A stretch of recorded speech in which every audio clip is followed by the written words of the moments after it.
Naruto Altered History Chapter 28 Path of Thorns. Curiosity, it was said, killed the cat. It had been a favorite saying of the orphanage workers, to caution the curious children. It worked majority of the time except on the most curious. Uzumaki Naruto could be counted chief among them. No matter how often he got hurt, he came back even more curious. Curiosity may have killed the cat, but satisfaction had brought him back. That described Naruto perfectly then and now. It was one of his defining traits, the reason why he could learn under Anko. His curiosity kept bringing him back to her, kept forcing him to try and figure it out until he had it. His need to know was unquenchable, and this was why instead of doing as other teens might and seek out others, he had isolated himself. Because he was curious about the Kaze no Yaiba, and his own self-created move Kamikaze no Yaiba. He had been using it for a while without really thinking about it, but after the last few hours training he had realized it was a devastating move. He wasn't sure how the ranking system worked, but he placed it as a rank and not something to use around allies. After that he had tried forming a traditional sort of wind, but that sadly had failed, but a spear had worked. Which had led to brief efforts of experimenting with the futon de tapa that had resulted in the creation of a brief shield of wind and a whirlwind under his feet to aid his jumps. It was amazing what he was discovering and how much chakra he was using up, yet with each discovery he filled up just a bit more of the battered scroll he was using. The scroll, which had been discarded by the original owner years ago, was nothing special. It was merely a scroll Naruto had retrieved in his magpie-like tendencies, and the first thing he had grabbed before setting out to train. It was the reason he had the scroll that made it special. Ever since learning the Rasengan, Naruto had been thinking about family. Hence, the scroll, every technique he came up with he wrote down, all on the off chance that he ever had a family. It was in essence his way of creating a heritage for any possible children, so that if he did die they would not be without a family history. They would have something of his, and not have to suffer or struggle like he had. Pulling the scroll into his lap and picking up the pen nearby, he paused, scanning the list of jutsu so far listed and described. Rasengan, Kage Bunshin, his version, which Jiraiya said was different than everyone else's, Sexy no Jutsu and how to do the variations, Kaze no Yaiba, Kamikaze no Yaiba, Futon de Tapa, Kaze no Yari, Kaze Toku, and the few seals that he had learned from Jiraiya. Jotting down a few minor notes on the Kaze Toku, he sighed, then looked up at the sky. It was about lunchtime, and Anko had told him that morning to make sure and be at the Hokage's office at noon. Something about an important mission Anko had arranged for him, probably as a reward for bringing back those scrolls of Zabuzas that dealt with unity. Shrugging, he finished his notes and then, closing the scroll, stretched before grabbing his Chunin vest. As happy as he was to be a Chunin, he was not thrilled with the vest. Sadly, since his last remaining jacket had finally fallen apart after the Zabuza fight and the store that had sold them was destroyed by Unity, he was forced to improvise.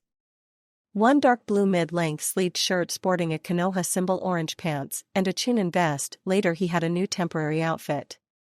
Slipping the scroll into one of the pouches of the vest, he set off at a brisk pace toward the village.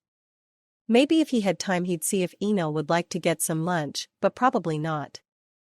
The girl was probably busy twirling her sword around trying to catch up on lost training time. Which meant Naruto would just have to bug Anko, who had finally forgiven him for his prank, or Irika. He'd bug Shino, but the boy was already bugged enough. Chuckling at his private joke, Naruto picked up the pace, idly wondering what mission he and Anko would be handling. Yamanaka Ino felt good because after so much time she was finally able to practice her kenjutsu in peace. Of course her elbow was still a tad stiff, but the more she moved her arm the looser it became. Turning her body, she performed a low sweep of her kodachi, then curved it back up sharply. Her body flowed from stance to stance, guided by her own unconscious rhythm. Hiates now Ino's style had no formal forms, it was created as the user moved. Spontaneous like actual combat, unpredictable like any life or death situation. To Ino, it felt like she was dancing to some invisible tune and her body moved as if that was true. Actually, if any male were present to see her form, they would have a nosebleed at some of her moves. Coming to a stop, with one last graceful slash, she twirled her kodachi and then returned it to the sheath strapped to her back. It had taken her a while to get the desired alterations, but now the sheath was hidden within the purple fabric. Tsukiho was even better than she could have imagined. Perfectly balanced, the blade gleamed almost unnaturally, and her chakra could flow effortlessly through the metal. It wasn't a weapon so much as it was a part of her, and finally being able to wield it had made her realize that she had been missing a part of her. Yamanaka Ino knew beyond a doubt that Kenjutsu was her future. Smiling in self-satisfaction, she left the training field and moved back to the streets, thinking briefly of hanging out with Sakura or checking up on Shikamaru. After all, she and the shadow user had been friends when they had been growing up, but her plans were derailed by two individuals. One was a girl her own age, whose name escaped Ino at the moment, and the other was a boy younger than her. Ino knew that the girl was another fangirl. The boy was a new one though, but she had a feeling she'd find out what he was up to in a minute unless she fled quickly. Sadly, Ino was too slow and both reached her at the same time. Yamanaka Ino, right? The girl asked cautiously. Yeah. I'm Cassie Yeriman. We took the same flower arrangement course, remember? Right, Ino said, slowly blinking at her name. Yeriman's parents must really have hated her, as if Cassie wasn't bad enough. I'm Cassie Gay, the boy said excitedly. Ino paused, stared at him, then decided that if Yeriman's parents hated her they downright loathed Gay. Kami, what kind of parents named their children that sort of thing? In comparison to those names, Ino suddenly didn't seem like that bad a name. So anyway, Yeriman said quickly, a grin on her face. You're on the same team as Uzumaki Naruto, right? Yet Ino drawled cautiously, knowing that some of the fangirls could get vicious. You're friends, right? Gay asked quickly. Yeah. Yeriman hesitated, then lowered her voice, leaning in. Is it true that he's really huge? Ino blinked, then blushed a bright red as the girl's meaning registered. Hell, Ino didn't even want to know how or where the girl had heard that. Honestly, was she trying to live up to her name? I don't know. Never mind that, Gay interjected impatiently. What's his favorite food? Where does he get his orange jumpsuits? Air. Is he a good kisser? Yeriman asked excitedly. Can he really do the Rasengan? Gay added hopefully. Air. I guess, is he dating anyone? Yeriman asked a little too forcefully to be casual. Ino couldn't help but rub her temples and bite back her groan of frustration. Kami, why did it have to be her? Why couldn't Shino or Anko have to deal with this sort of thing? Does he prefer tempered steel kunai or iron kunai? Steel, duh. Ino said with a roll of her eyes. I mean, do you enjoy having to resharpen every last one of your knives every single night? What kind of girl does he like? Spotting more girls and boys hurriedly approaching, Ino actually whimpered. It was amazing to think that such a comfy-looking chair could be so uncomfortable. Shifting slightly, the masked Hokage let out an inaudible sigh. To his right, arms crossed, was the current Umbu commander Tenzu. To his left, surprisingly enough, was the current leader of Root Danzo. Sometimes it just didn't pay to get out of bed, Kakashi mused, closing his eye. As if he wasn't tested enough, just being Hokage, Kakashi now had 3 difficult tasks before him. One was restraining himself from killing the discovered just that morning leader of Unity Danzo. Because Root was loyal to the War Hawk before all others. Konoha needed Root, and killing Danzo would result in a loss of their specialized skills. Then there was the fact this same War Hawk had managed to condense the council into pressing Kakashi, who had still yet to gain full authority, into assigning the 2 missions on his desk. One was a simple B-rank mission, and the other was... well, it was a mission Kakashi wished he could assign Anko instead of Naruto. Sadly, the choice wasn't his, but in another week he'd be free to assign high-ranked missions as he not the council saw fit. Why had the Nidaime signed that law requiring a period of limited authority after a Hokage assumed office? Hadn't the man realized that he was for 2 weeks putting the Hokage under the thumb of the politicians? Hearing the door open, he opened his eye and focused on the woman in the brown trench coat and miniskirt, then looked at the blonde in the chunin vest. Kakashi blinked, then reached up to rub at his eye. No, it wasn't an illusion. Naruto was actually wearing something normal. Marveling at the wonders before him, he waited for the door to close and the two ninja to stop in front of his desk. Taking a breath, he beamed at them, or more correctly, his eye curved up happily. Afternoon. Hi. Yo. Kakashi chuckled to himself, then leaned forward, resting his hands on the desk. Well, I suppose I should just get on with this, eh? Selecting the first scroll, he tossed it to Anko, who caught it easily. There you go, one rank B mission. Gonna have fun tonight, Anko muttered with a grin as she unsealed the scroll to check the details. Oh, this really will be fun. Oi, so what's the mission? A high-ranking governor named Genji Bakkai has recently been discovered selling Hai no Kuni secrets. We're not sure to whom, so the important thing is to stop the sales and find out which country is buying, Kakashi explained for the still reading Kunoichi. It's rank B because Bakkai has also enlisted the help of one Tuji Mizuki. He was being held in Hyodoshi but recently disappeared.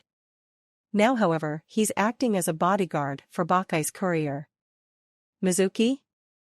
Naruto repeated blankly before growling dangerously. I thought that bastard was dead. Well, he's not, and as a former Konoha Chunin, he is ideally suited for the job since he has knowledge of our patrol system. But that's not your mission, Kakashi said before tossing him the other scroll. This is. Huh? Don't open the scroll just yet. I need to explain a few details first, Kakashi said hurriedly as the boy moved to open it. Standing, he moved away from his chair and stared out the window over the village. This mission is not one I would have assigned you. However, due to your sensei's request, those of some members on the council and a certain law, before I gain total command, I am forced to assign you the mission. Oi, so what is it? An A-rank solo assassination mission, Kakashi said, calmly turning back to the stunned-looking boy. This mission is very important to Konoha and the country. While Team Anko will be taking care of Mizuki the courier and the buyer, we need you to take care of Bakkai. Wait, Naruto repeated blankly. You want me to kill one of our people? He stopped being one of our people, Kakashi said firmly without breaking eye contact, the minute he started selling our secrets to enemy nations. He's endangering the entire country and everyone within Konoha, along with running operations that are against every moral code imaginable. He has to be neutralized. But why me? Naruto asked, sounding more leery than upset. The why isn't important, Kakashi said firmly, forcing his voice to be level and not to glance at the ever-paranoid Danzo. It's your mission. Do you accept or not? If I don't do this, Naruto said angrily, glaring at him. Would I get sent to that Hyodoshi place? Or do I have to worry about someone coming to kill me? Neither, Kakashi said, eye narrowing. I promise you that if you decide to refuse, I will not allow either to befall you. It merely means we reassign the mission and you join Anko and the others. Naruto stiffened, then glared at the scroll in his hands. Kakashi wondered which way the boy would go, acceptance or refusal. Go with his team to stop an equally dangerous threat to Hai no Kuni, or go on his own to stop the source. In the minutes it took for Naruto to stare at the scroll he was holding, Kakashi wondered which one he wanted Naruto to take. I'll do it, Naruto said, looking up, eyes hard. Very well. Dismissed, Kakashi said curtly, noting the Anko-like coldness in Naruto's tone. Naruto nodded, then not glancing at Anko, rounded on his heel and stormed out of the office. Anko followed, a small scowl on her face. Kakashi, however, sat back down and stared at the now closed door, realizing that the Naruto that had just left was the same one from Fushimi. The boy that had just left his office had been a ninja trained especially for assassinations. Glancing at Tenzu, he noted the slight alarm on his face. Kakashi, however, turned his gaze away and to the battered red book sitting beside the white and red hat. He had just assigned a forced loyalty test on the most loyal person he had ever met. For some reason, he just couldn't bring himself to read his Ika Ika book. Storming out of the Hokage tower, coat billowing ominously, Mitarashi Anko paused in the street. Looking around, she frowned even more, then raised an eyebrow, wondering where the hell that runt had gotten to. A moment later she spotted him standing at the end of the street, leaning against a wall and glaring at the Hokage mountain. Walking quickly, she reached his side and crossed her arms. So. Anko looked over at him and raised an eyebrow, disturbed by his intent gaze. She wasn't used to seeing it, but she knew that look. It was her look right before she went off to an assassination, and for some reason she wasn't comfortable with it on his face. Why the hell do they want me to do this? Naruto finally asked in annoyance. This one? Most likely it's a loyalty test, Anko supplied casually. A loyalty test? What the hell is that about? Every chunin or above gets one. Part of the confirmation of rank, Anko said with a shrug. Usually though they're only given after some event that brings them into doubt. Well, why the hell are they giving me one? They probably want to make sure, beyond a doubt, that you're loyal, 'cause you defeated that Gaara punk. Still, it's not that strange, Naruto. I've had 20. And Kakashi, even he had 2. Huh? Naruto blinked, looking at her. Why? I mean, well, yeah, stupid as it is, I get why they made you do some. 20 is pushing it though. But why him? Wasn't he like Umbu commander, and now he's Hokage? He's gotta be loyal. First one was entirely political, Anko explained sourly, nodding for him to walk with her. See, he's got a Sharingan, but he's not an Uchiha. Well, one of his teammates was an Uchiha, and when he died, they gave it to him. But the Uchiha weren't happy with that story. Called his loyalty into question. That's stupid, maybe, Anko allowed, picking up the pace. But his team was made up of geniuses, the next set of Sannin, from what I remember. So yeah, he had a loyalty test for that. Okay, so the other one? Bit more complicated, but it involves his other teammate Rin. She was a semi-legendary medic by the time this happened, but she was caught performing some heavily forbidden medical experiments. What kind? No clue, at the time I didn't care much about other people. Anko shrugged. Anyway, Kakashi was found with her, but he claimed that he was there to stop her. Rin was arrested and made to live out the rest of her life in the maximum security level of Hyodoshi, a level that has things even Oro-sensei would be leery of. Hell, he created a few of them too. Holy crap, Naruto said with a whistle. Okay, so I can understand the reason for that loyalty test. Yeah, it was pretty suspicious, Anko agreed, grinning. Anyway, it's not so strange, is it? No, Naruto allowed before snorting. So why'd you ask for Kakashi to give me this mission? I didn't. Well, not this one exactly, but same thing, Anko allowed, waving her hand dismissively. Anyway, I wanted to do something special for ya, since you got the promotion. So I got you the mission as my version of a Kaken. Kaken? Really? Naruto asked, startled. Wow. Well, thanks, I guess. You're welcome. Oi, so you want to help me out on how to freaking do this? I mean, we never covered assassination tactics. Good point. Okay, keep in mind this is just a crash course, Anko said briskly as they moved to the rooftops. Typically, you'll have 2 methods of entering a building: a door or a window. Sometimes there's a secret passage, so you can use that too, and they can cut out a lot of crap if you can. Right, door, window, secret passage. Exactly. Now if you use a door, don't enter immediately. Go to the side with the handle. Why? That's obvious, so when you open it, you can peek inside. Don't want to get killed without checking. Now if you use a window, be casual. Stand beside it, then see if it'll open or not. If it does, then you climb in and crouch to see if anyone heard or noticed you. Right. Naruto said with a sharp nod. Now those secret passages apply everything from the windows and doors to them. Sometimes they can be traps, okay? So there's one last way of getting in, and it's kinda cool. Basically you have the guards open the doors for you. Huh? How do I manage that? Simple. Just get behind him without his noticing. Then follow him, staying out of his line of sight and not making any noise.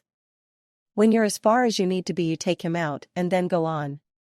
Also keep in mind that you have to study the guards and the city itself. You can't go blindly charging around, assassinations have to be done carefully.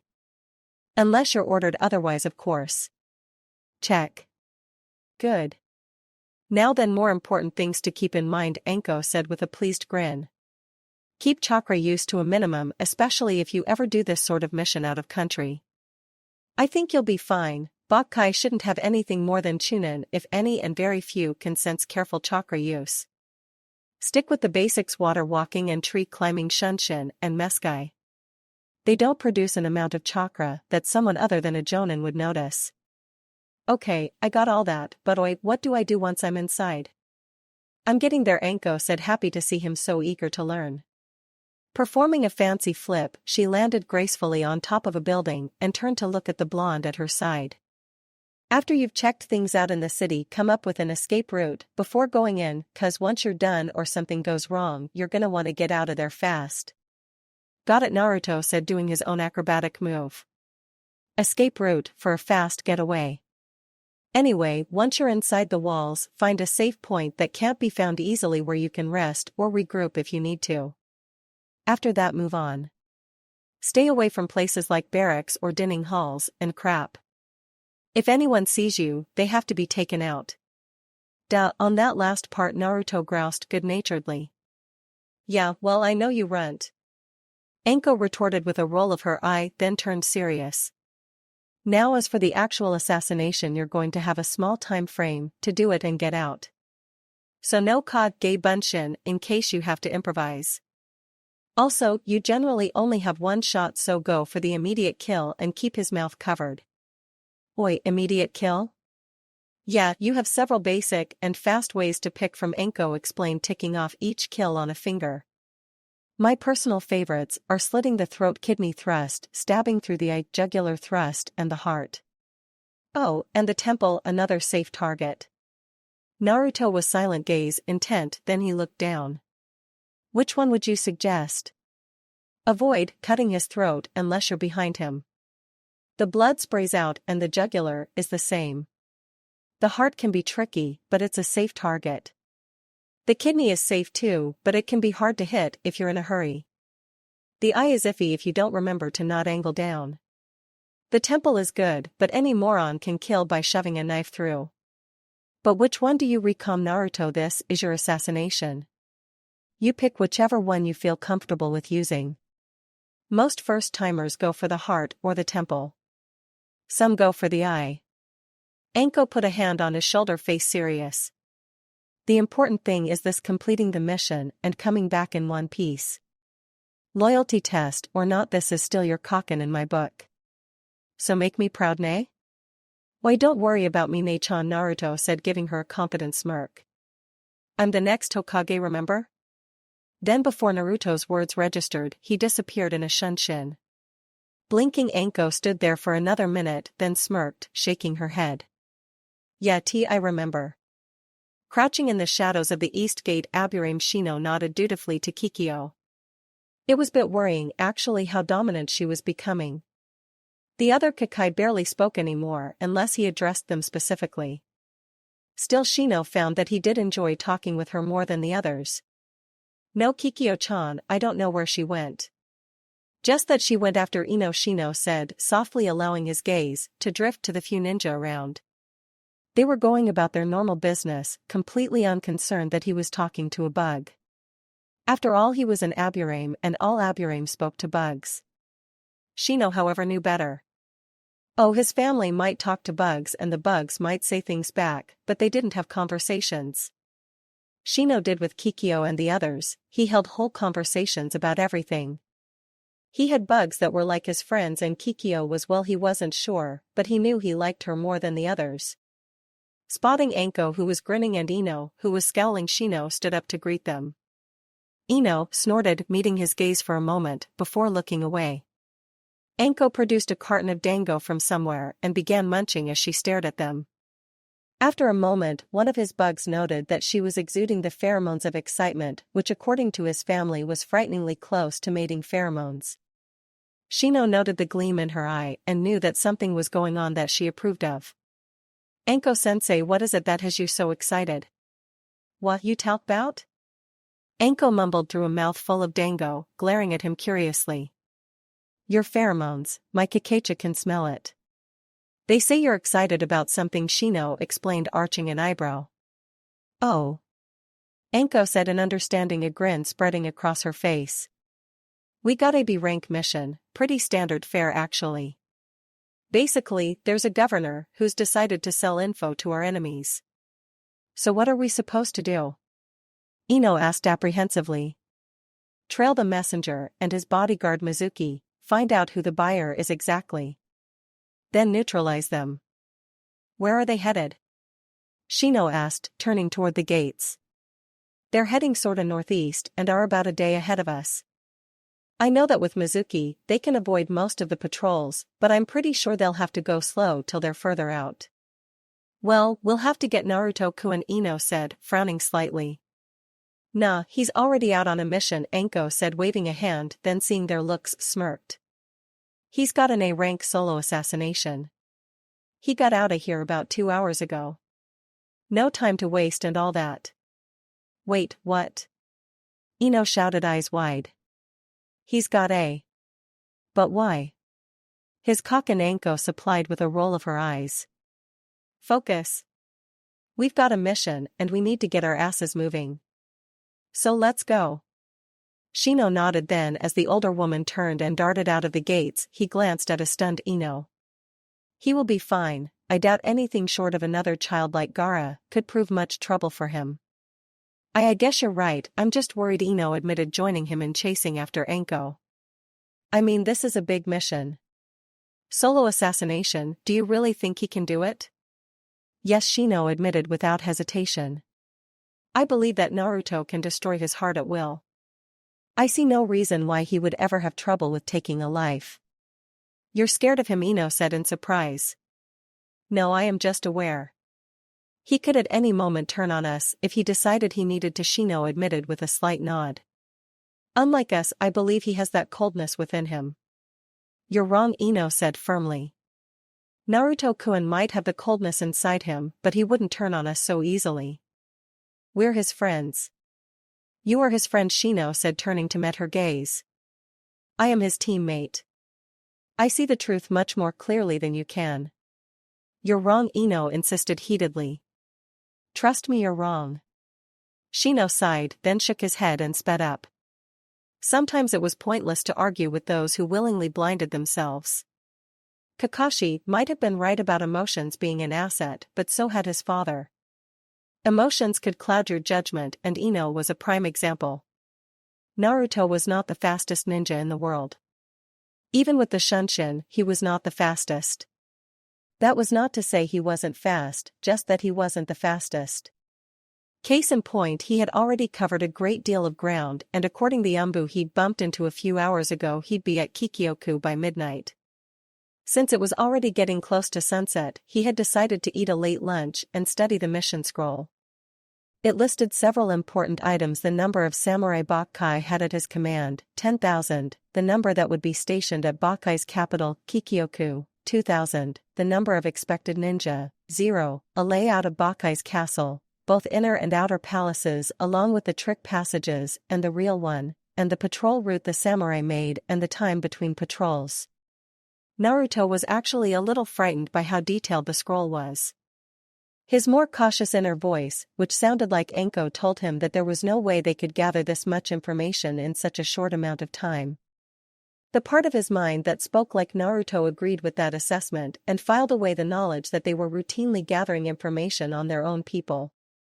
Still, there was no information on the city itself outside of the standard layout and a comment about only one entrance.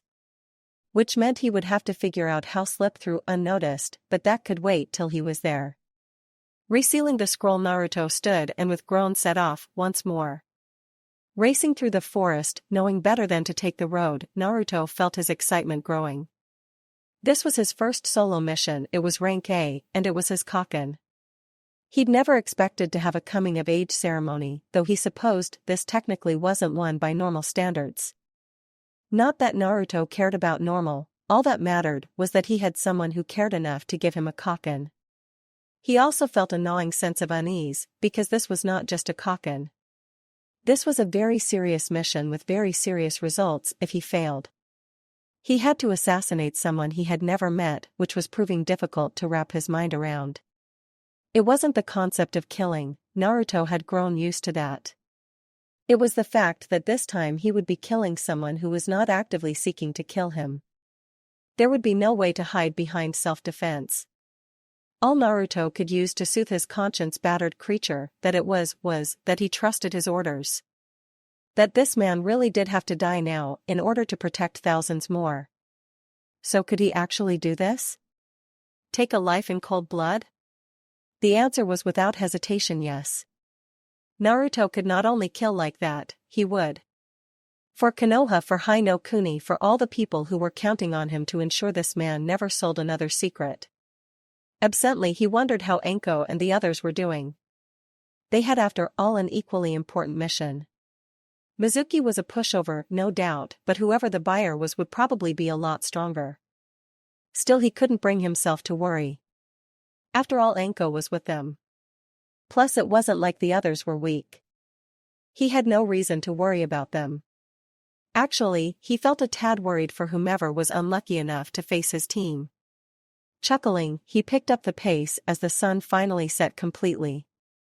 Anko was not known for her patience with people, nor was she known for her understanding.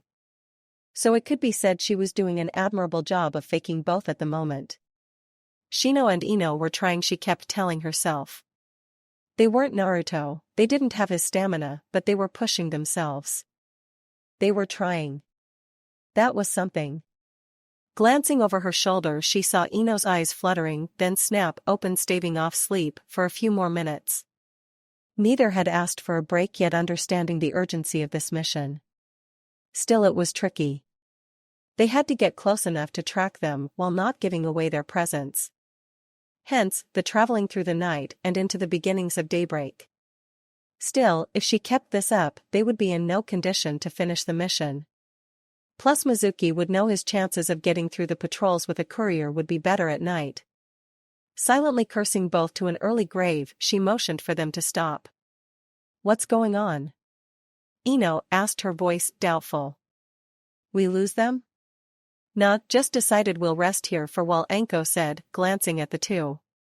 With a civilian courier they can't move very fast during the day with all the patrols.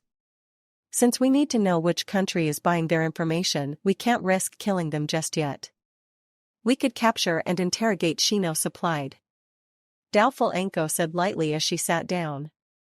The courier would destroy any information and Mizuki would probably kill the man and then himself. But why? Ino asked, sitting down as well, stifling a yawn.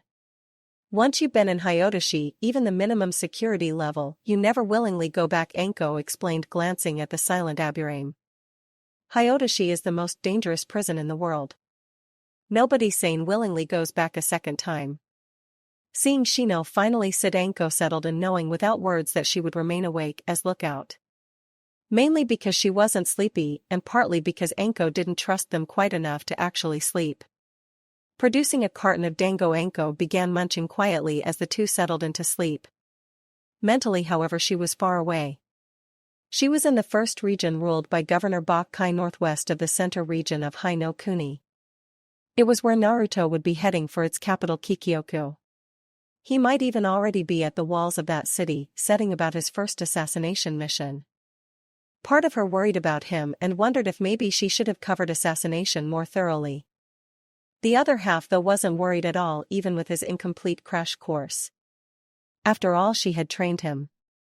He had the skills for this sort of mission.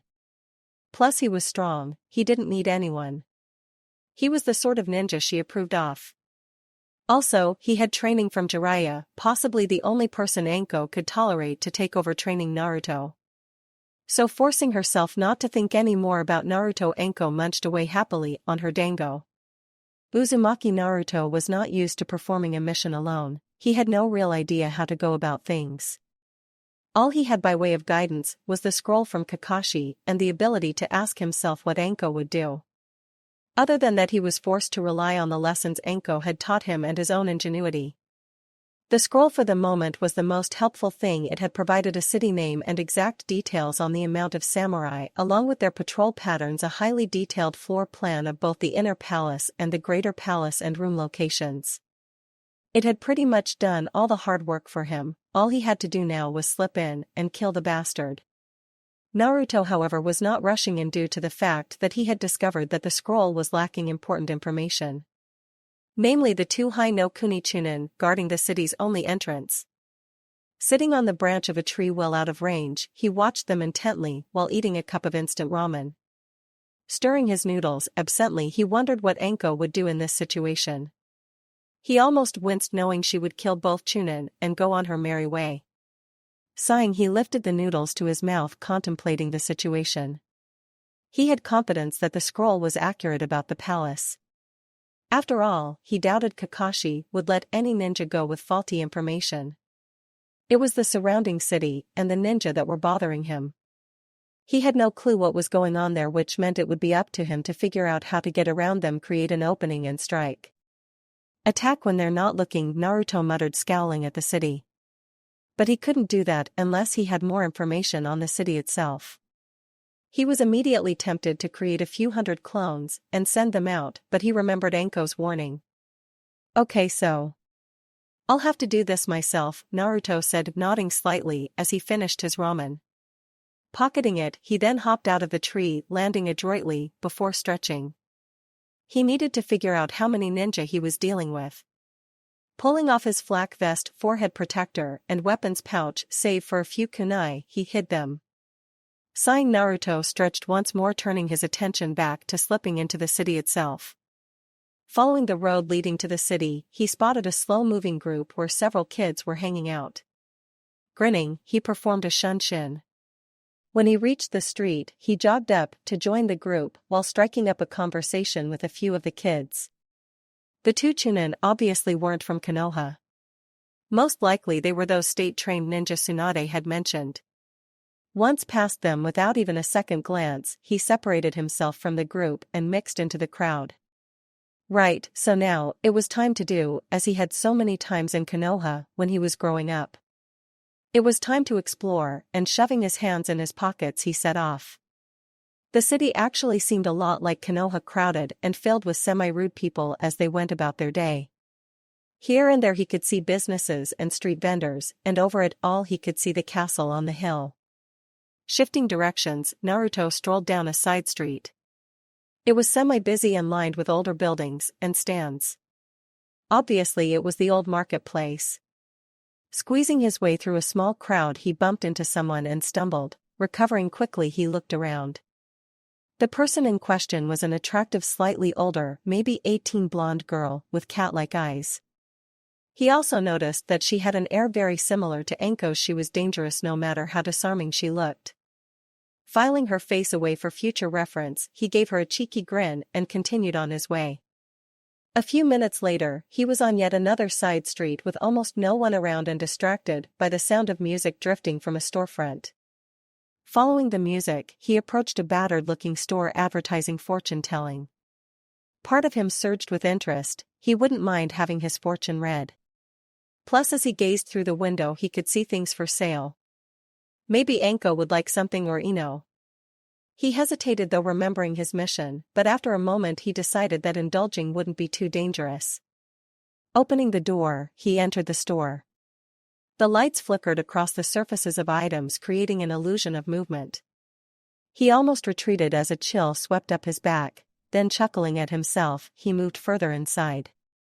The walls were lined with shelves of books, and moving closer, he wondered at the other items. Like the porcelain head that was divided into several dozen different regions, or the porcelain hand whose palm was covered in dark lines. He knew what the crystal ball was, of course. After all, he wasn't a total idiot. Shifting his attention away from those, he studied the books. Some of the titles he couldn't understand if he tried. Some he knew were standard fare for such a shop. After all, he was interested in the stories that featured this sort of place. His eyes drifted then slowed to a stop as they alighted on a necklace. It was laid out on a table among a dozen others, and yet it was the most interesting one he could see. 2 dragons, one black and one white, cleverly combined into a circle. Reaching out with his finger, he briefly skimmed the surface, then promptly screamed as a voice spoke up from behind him. Ah, the Taoist symbol of dark and light, the yin-yang. He turned quickly, worried that anyone other than Anko, or another Jonin anyway, could sneak up on him. What he found was an older woman, gray-haired, slightly stooped-shouldered, dressed in old-fashioned priestess robes. Oh, I'm sorry dear, the old woman said, offering him a pleasant smile. I didn't mean to startle you. I'm Priestess Sagi, seer and reader. Naruto repeated, blinking, I didn't mean to, you know. Oh no, go ahead dear, Sagi said, moving slowly around him to stare down at the necklace. Each of these bring luck, safety, or good fortune. I have amulets for money, health, love, success, or 1,000 other purposes. Wow. Yes, well, indeed, the old priestess agreed, her long finger running over the necklace he had been studying. I even have amikuji, small pieces of paper that predict your future. However, I believe you are more inclined toward the balance. Picking the yin-yang necklace up, she ran a thumb over the surface, before holding it out to him. Take it dear, I fear it is beyond my ability to sell it to anyone else now. Huh?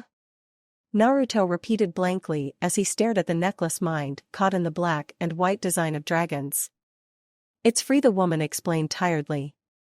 The great kami and spirits of this world speak to me and say that you should receive this freely. Not saying anything, Naruto reached out and carefully took the item. The metal was smooth and cool to his touch, soothing in a way. Then carefully he slipped it into a pocket. Feeling as if he was released from some spell, he gave the woman a sheepish grin. Well, thanks. Don't thank me, the woman said pleasantly as Naruto's eyes began darting around before coming to rest on another necklace, a triangular pendant this time. Reaching out, he picked it up, reading the tiny kanji etched into the surface, with a grin, good luck, friendship. Ah, that's a good choice, my dear, Sagi said, reaching out to guide him toward a so far unnoticed table. Shall I tell your fortune while you are here? Sure, Naruto said, allowing himself to be guided to the table. Sitting down, he shifted awkwardly as the old woman settled in across from him and made a few hand gestures. You must believe. Do you believe? Yeah. Sagi paused and stared at him, then raised her hands into the air and closed her eyes. There was a hush in the room, a sudden chill sweeping over Naruto. Then her body began to tremble, before breaking out of her trance. Are you okay? I am fine, the old woman said in an odd voice. Let me see your hand. Nodding nervously, but feeling a creeping of doubt, he offered his hand up. She didn't seem any different or in contact with anything. He watched her run a long dry finger along his palm, murmuring to herself. Glancing up at him, she raised an eyebrow. Well? Naruto asked in mild impatience. This line represents your romantic relationships, the woman explained as she traced a series of small lines beneath his pinky. Several lines means you'll have several short-term relationships, deep ones signify marriage. You have 3, 1 deep, 1 medium and 1 shallow. Right, Naruto managed, just barely keeping from rolling his eyes. He had no romantic relationships, hell, the closest he had was his former crush on Sakura. This line is your love line, Sagi continued, tracing a medium line from the edge of his hand to the middle of his palm. It says that you can expect an easy love life. Naruto tried not to laugh, which came out as a half snort/cough. Sagi glared at him and then jabbed at the next line with her fingernail. The headline, the stronger, thicker, longer, and steadier that line is, the smarter and more in control you are. Yours is straight, which means you are not spontaneous or creative. Naruto blinked, thinking about leaving this old woman to her daydreams. Obviously she was a fraud. All Naruto had to do was think about the various things she had told him. He'd have 3 relationships? He'd have an easy love life? He wasn't creative or spontaneous? Pulling his hand away, he stood. Look, I gotta get going, you can't leave now, Sagi said, firmly grasping his wrist tightly. Oi, let me go. No. I'm not done with your. Suddenly Sagi paused, her grip tightening as her body went rigid and her eyes rolled up slowly until only the white showed. A moment later she collapsed forward, then rose upright, once more, her voice now hoarse and ancient. A great calamity, anarchy. A blood tide. It is coming, I see death, destruction, and despair. Uzumaki Naruto. In the end. Trapped between darkness and shadow. You will have to choose. Huh? Darkness and shadow. The woman repeated firmly, her hand suddenly releasing his wrist. Shaken and more than a bit thrown, Naruto hurriedly fished for his money, and leaving far more than he should, bolted from the shop. Ino couldn't help but tap her finger nervously against her thigh, eyeing the surrounding forest uneasily. After setting up the second camp, having just entered Stone Country, Anko had gone on ahead to scout around while Shino spoke with the local bug life, leaving Ino, who was over alert on lookout duty. Personally, Ino was more worried about Anko than some idiot who had taught her in the academy. Ino had tried to be nice, had tried to talk with the older woman, but Anko was not easy to get along with. She seemed to view both her and Shino as dead weight, while Ino had decided Anko was just a bitch. The last several miles had seen both women antagonize each other beyond what was normally tolerated among females. Grumbling, Ino crossed her arms and wondered why she couldn't have been put on this mission with Naruto instead of that crazy woman. At least with him, Ino knew where the boundaries were and what would push his buttons and what wouldn't. Plus, he wasn't likely to slit her throat in the middle of the night like Anko was. Glancing at still conversing Shino, Ino considered the woman's parting words about maybe just killing them to get it over with. Her tone had been at best curt and at worst serious. Ino didn't know Anko that well, but what she did know told her just how much stress the older woman was feeling. Which in turn meant that Ino should back off before Anko really did kill them. A moment later she was startled out of her thoughts as a hand covered her mouth and the edge of a kunai pressed against her throat, followed by the soft taunting voice of Anko whispering in her ear, "Never daydream while being lookout, princess, it gets you and your team killed." Ino made a noise of understanding, muscles tight, as she waited for the kunai to leave her throat, which it did a moment later, leaving her free to round on the older woman and glare. "What the hell were you thinking? I could have killed you." "Sure you coulda," Anko said with a snort. "If I was some pushover genin, maybe. Just remember you suck at being lookout." "Oh?" Ino drawled sharply, anger flashing through her. "Well, I guess since you're so busy sucking other things, I suppose it's only fair." "Ino," Anko offered in a slightly colder voice. "I would stop now if I were you." "If you were me," Ino said with a disdainful sniff, "my knees would be sore from all the time I spent on them." Anko struck without warning, her hand grasping Ino's shoulder and spinning her around so that Ino's back was against her chest, her hand lifting Ino's chin and the kunai against Ino's jugular. "I'll only say this once, you snotty little bitch," Anko said, her voice dropping any hint of humanity. "You keep talking to me like that and I'll cut off those little bumps you call tits and force feed them to you." Hey," Ino started to say, trying to pull herself free. "No, hey, cunt," Anko hissed, the kunai pressing harder against her throat. "All you say is yes, Anko-sama, and then go sit your scrawny ass down and pray I don't decided to kill you tonight." Ino hesitated, pride screaming not say those words to fight back. Common sense and fear, however, told her to do as ordered or end up dead. "Why yes, Anko-sama," Ino choked out, sick and terrified at the situation she was in.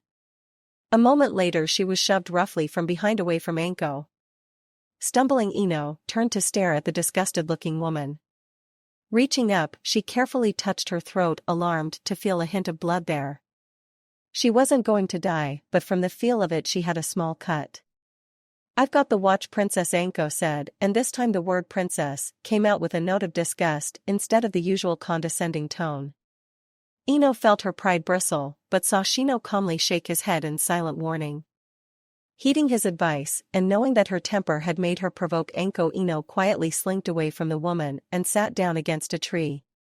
Great, just great, she had pissed off the deranged woman that Naruto idolized. Why had she even said any of those rumors? She needed to keep her temper in check better, but Anko grated against her. There was no explanation for it, at least none that Ino could see, but Enko provoked her without even trying. Ino just didn't see why or how Naruto got along with her, because somehow she knew Enko had just put her on that private approved kill list she was always mentioning. Kami, she didn't know what to do. Taking a deep breath, Naruto slipped toward the mansion in silence, staying hidden within the shadows. A moment later he used a pair of kunai to climb silently over the wall. Landing on a trench of water, careful to apply just enough chakra to keep from sinking, he darted along it in a low run. Mentally he reviewed the layout of the estate. He took a breath and, concentrating his chakra, applied his Meisai Gakur no Jutsu. Approaching a wall, he applied chakra to his feet and darted up the vertical surface to land in a crouch. After taking a moment to ensure that he had been unnoticed so far, he moved along the narrow wall in typical ninja style. He paused as he spotted a samurai in the courtyard, then seeing he was oblivious, Naruto continued on his way. Racing along, he noted a ramp leading to the upper palace, which was his second least favorite option of gaining entry. After several close calls, mostly due to his bad timing, he finally gained access to the compound and the secondary house of the lower area. Slipping inside quietly, he took a moment to catch his breath and then reviewed the map he had memorized. Mostly, all he had done was find the quickest way to do this mission with the least amount of killing, hence why he had entered the house instead of trying to take the longest route around the compound and going through the main gate. Setting out once more, he slipped through the empty house, careful to stay near the walls to avoid creaking floorboards, then found the secret passage, a crawl space that according the map led to a small storage shed in the upper palace. Hoisting himself into the hole head first, he pushed himself forward. He slid a considerable way down, then landed on cold damp earth. Standing, he gave his eyes a moment to adjust to the darkness, then seeing as best as he could, which was just good enough to tell if he was about to be attacked, he set off. He could feel his pulse quickening, a tight ball of nervousness forming in his stomach. Racing along the twisting and turning passage, he was reminded of the Kumo-iki tunnels. Unbidden half-memories flashed before his eyes, but he stomped them down. That was then, this was now. After what felt like forever, the passage began to rise, and Naruto sped up. 5 minutes later he came to the foot of stone steps, and careful not to make any noise, he began to climb. 100 steps later his head thumped softly against a trapdoor. Pausing for a moment, remembering Enko's advice, he listened for any noise. Then carefully he pushed the trapdoor open and peered through the crack. He was in a room full of wooden crates and boxes, the storage shed. Naruto climbed out of the trapdoor and replaced it, noting that it blended perfectly with the dusty floor. Moving quietly across the room, he approached the far door on the doorknob side. Crouching, he eased it open and peered out into the night. Seeing nothing, he slipped outside. The air was cool, the stars brighter, and he wondered briefly how long had he been in that tunnel. Shrugging it off, he checked his surroundings, then his mental map. Yes, this was the right spot, 4 buildings and a small garden just to the north of him. Slipping quietly along the side of the white-walled buildings heading for that garden, he tried to remember where the guard that was patrolling the area would be. A second later he found out as the samurai rounded the corner. Thankfully, since he had his Meisai Gakur in place, the samurai didn't see him. Freezing, he allowed the man to pass, then Naruto hurried on his way, rounding the same corner and coming to a stop just in sight of his main target. It was heavily guarded, which wasn't surprising really, but it was going to prove problematic. The main doors had several samurai and there were 2 separate patrols around the rest of the building. Frowning, Naruto performed a shunshin, slipping a hair's breadth between the 2 patrols. Then a careful jump brought him to the balcony roof just above the samurai guarding the doors. Peering down at them, he selected a rock he had picked up before setting out for the castle and threw it at the far gate. The racket the samurai down there drew the samurai at the main building's entrance. Naruto grinned and, dropping to the ground, quickly slipped inside. So far so good, Naruto thought, and then quickly pressed himself against the wall and eased forward. In the dim lighting he spotted the expected guard with a spear and beyond him a wall with a no mask. That was the right path as per the so far correct scroll. Timing it carefully, he darted past the guard, reached the wall, and then headed north once more. Passing through the next door, he turned left, hurried through a room full of sleeping samurai, and came to a sudden halt in the next room. While Naruto was not the sharpest of blades, he did know that even he couldn't slip unnoticed through a room full of alert samurai. There were at least 8, maybe 9 of them, all guarding the stairs he needed to reach the last floor. The scroll hadn't mentioned them. Hell, it hadn't even been hinted at them. Worse yet, Naruto could feel his concentration slipping, which meant his Meisai Gakur was close to failing. He didn't have a choice, though. He had to get through this room. Darting into the room, he allowed his Meisai Gakur to drop, just as the first samurai spotted him. The man reacted swiftly, but Naruto moved with a shunshin, reappearing behind the man while jabbing a kunai into his kidney.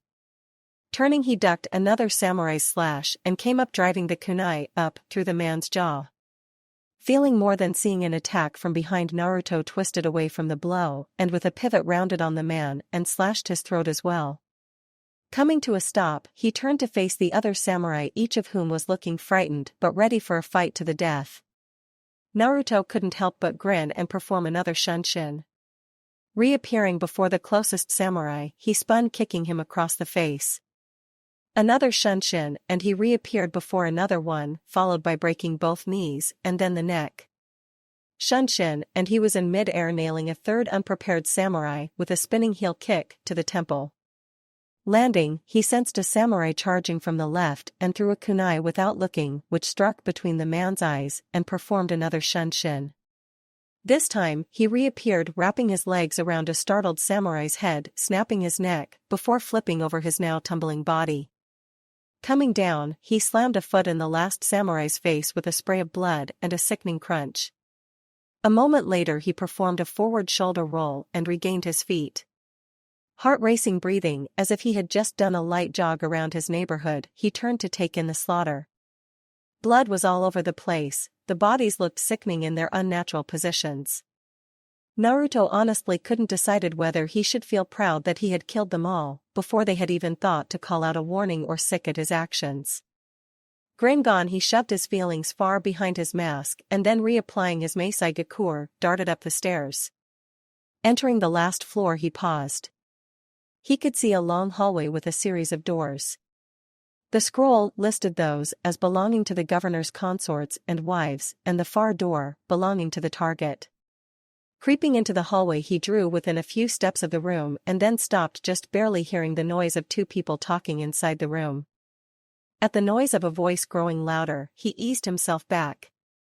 A moment later, the door opened and a young woman in a kimono stepped out of the room. "Bonsowa, are you Bakai-sama?" the girl said softly, then kneeling set a tray aside and began to slide the door close. With a split-second decision, Naruto performed a shunshin to enter the room. Coming to a stop, he held his breath, ensuring his camouflage was still in place, then looked around the room. It was actually a very basic room, but it was definitely a governor's chamber. Seeing that the only people present were him and the governor, who was just now laying down, he relaxed slightly. He waited for what felt like forever, then finally satisfied that the man was asleep, he slipped a kunai from where he had it strapped and crept forward. Coming to a stop beside the futon, he flipped the kunai around, then stared down at the older man, his pot belly, and his large nose. He was here, he'd pulled it off. Slipped past, who knew how many samurai, at least 2 chunin, slipped into a highly secure room and was now crouched over the bed of a traitor. The governor snorted in his sleep, then rolled onto his back and smacked his lips, murmuring a name. Naruto allowed his Meisai Gakur to drop once more and reached out, covering the man's mouth. Bakai's eyes snapped open in a panic, but it was too late. Naruto had driven his kunai into the man's jugular. There was a spasm as Bakai jerked a spray and gargle of blood, and then the man was still, eyes glassy. Naruto waited another minute to ensure his death, then silently removed the kunai and wiped it emotionlessly on the body's blanket. Blade clean, he placed it back in its holding place, then reapplied his Meisai Gakur. Turning, he hurriedly slid the door open, then closed it behind him. Mission complete. Miyujito reclined comfortably in the hot water of her bath, dozing as a cat might. The heat had long since seeped into her taut muscles, coaxing her toward a deeper sleep. She might indeed have slept through the night in the bath, save that she kept being pulled back every so often by a sudden flare of chakra. Or at least she dreamily thought it was chakra because whenever she focused on it, she felt nothing. Yawning, she came out of her nap and stretched, luxuriating in the sensation. Sitting up completely, she looked around with a slight frown. That had definitely been chakra and the largest spike yet. Muttering to herself, the Kumo Jonin climbed out of the bath and slipped a cotton robe over her athletic frame. Leaving the steam-filled room, she stepped into the cooler dressing area and paused, feeling another spike of chakra. Eyes narrowing, she quietly shed her robe and pulled on her pants, then rewrapped her arms in gauze, before pulling on her shirt with the built-in dumaru specially designed by her village to withstand and absorb most jutsu, then quickly retied her long blonde hair back into her signature ponytail. Finished with that, she grabbed her fingerless gloves and cloud forehead protector while marching out the door. Stopping, she glanced around the village, then at the castle, a short walk away from the inn where Bakkai had insisted she stay. Cat-like eyes narrowing once more, she headed that way, wondering why she no longer felt any spikes of chakra. Reaching the gate, she was confronted, of course, by Samurai. "Aha, ni-sama.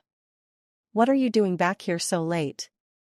The one on the left asked, sounding uneasy. "I felt someone using chakra," Yujito explained, pocketing her lightning forehead protector. After all, these idiots thought she was from Konoha like Bakkai had told them. "Well, Ryzen-san did just come in a few minutes ago, to check up on things," the samurai explained with a shrug. "Maybe he was using chakra?" "I don't think." Yujito started to argue until she was cut off by the alarm bell. Looking up sharply, she felt a chill sweep through her. "If you'll excuse me, Captain." She forced her way past the startled samurai. The lower palace was full of samurai running around in confusion. Weaving her way easily through them, she reached the upper palace and was unsurprised to find a much more military reaction. These samurai had a hard, vicious look about them, and even though they knew her, they watched her intently. Entering the main building, she was greeted with even more intent samurai, some with murder in their eyes.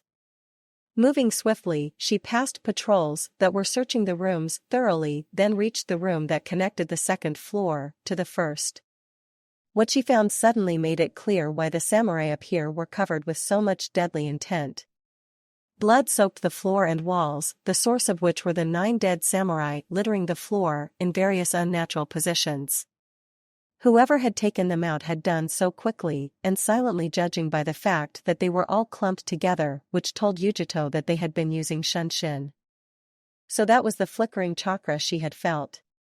Frowning, she navigated the bodies and approached the stairs, where she found a local chunin she vaguely remembered being named Jinga, pinned to the wall by a kunai through the throat. That was vicious, cold-blooded. It reminded her of the stories about that Anko woman. Whoever had done this had been a killer, pure and simple.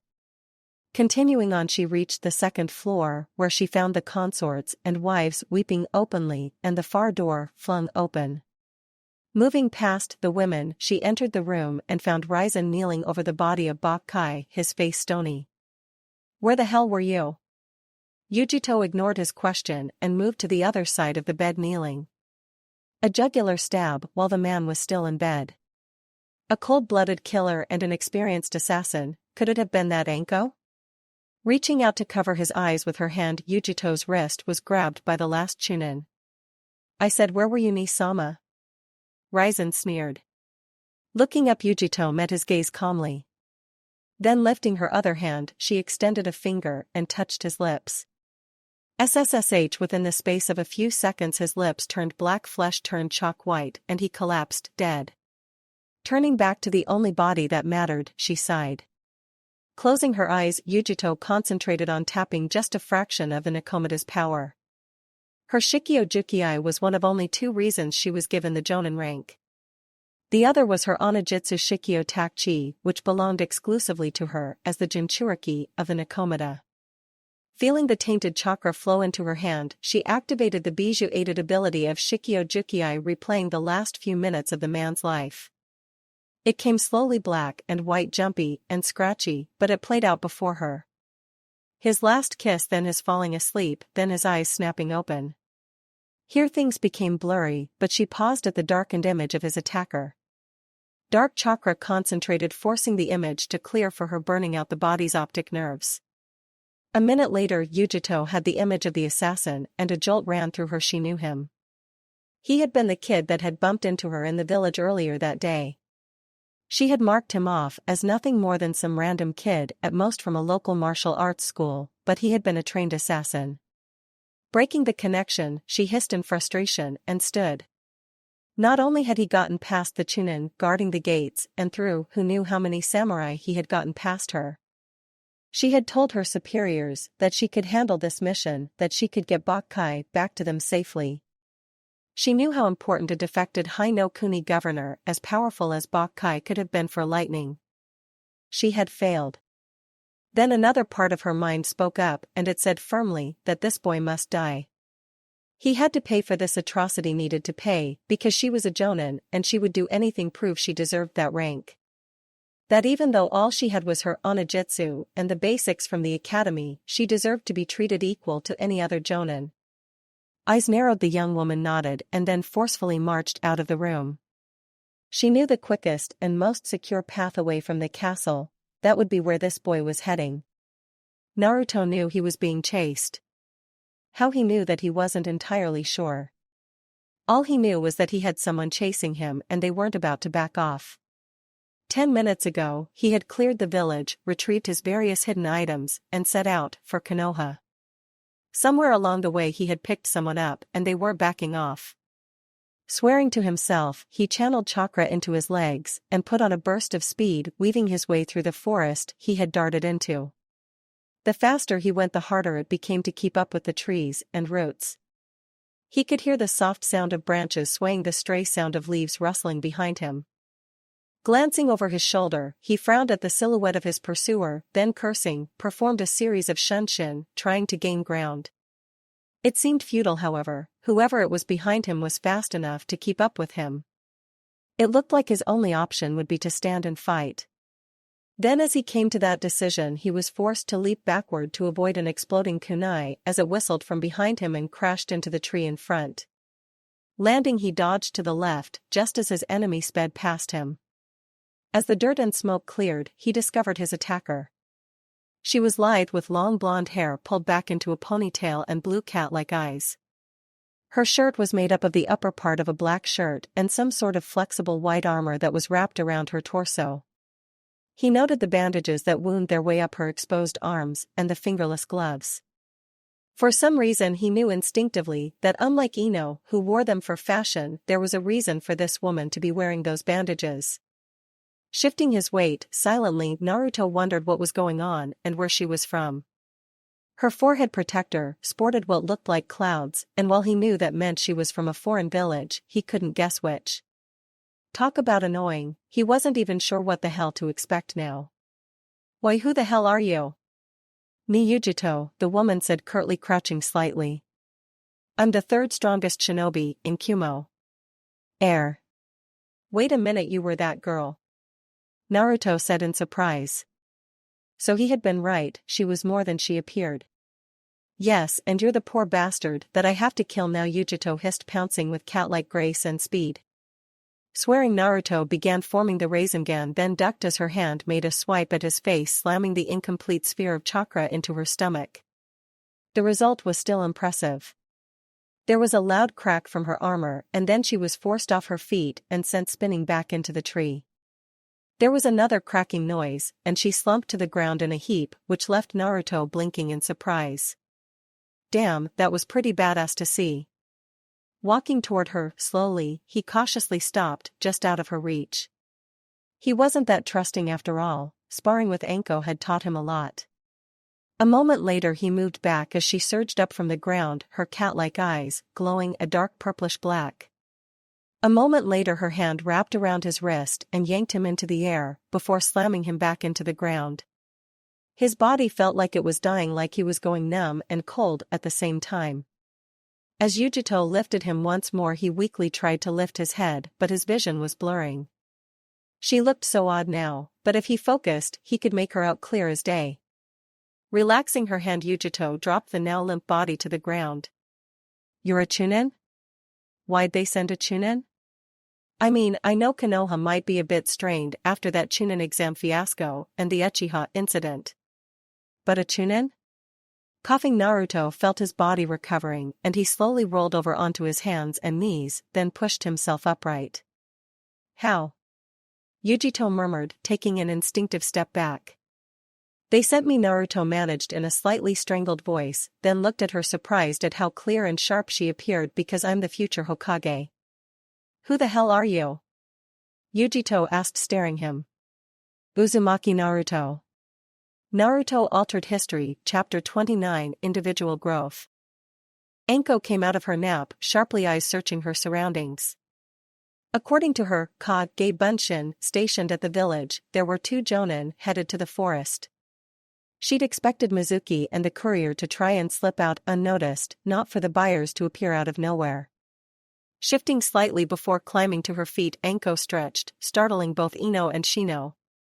Aha, it's a wonderful day for an ambush, ain't it? Huh? Ino asked, blinking, but staying carefully out of reach. Anko grinned at the girl, pleased at the unease Ino was displaying. To think all it had taken were some playful threats to teach the girl to watch her mouth. Walking over to the small fire, Anko crossed her arms and stared thoughtfully at the flames. We have 2 jonin-level ninja headed for us, most likely the buyers. Which means we've got a serious problem. How exactly we were discovered and why they are heading this way. What about the courier and his escort? Shino asked calmly as he turned his attention to her. That's part of the problem, Anko allowed with a frown. If they knew about us, why not try and escape? Or why didn't the 2 jonin think to do that? Why come for us, and how can they know where we are? Perhaps Mizuki noticed us and informed the ninja, Shino offered. These 2 then decided to neutralize us in a preemptive strike and save themselves future trouble. A strong possibility, Anko agreed with a slight nod. Of course these 2 could have killed Mizuki and the courier for being trailed and are coming here to show that Konoha ninja aren't anything. Maybe, Ino said softly, poking the fire with a stick. They killed Mizuki and the other guy took the information and are heading this direction because it's the most direct route into Konoha? I fail to see why they would wish to enter Hai no Kuni at the moment, Shino offered. It would make more sense to return directly to your home country to deliver the information. Ah, but how can you be sure that info is good? Anko said, smirking at Shino, unless you test it. I think Ino might be right, they're heading to Hai no Kuni to test the info they've gained. Then what of Mizuki and the courier? Mizuki isn't stupid, Anko said, then paused, chuckling. Well, not entirely, after all you don't make Chunin by being an idiot. He knows that you never give all your information up at once, you keep something just in case. So what do we do? Ino asked, looking up at her with a glint of determination. I'll stay to cut off the 2 jonin.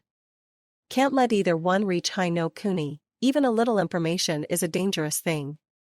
But I'll need help, Anko offered with a dark smile. A sacrificial pig, so to speak. What was that?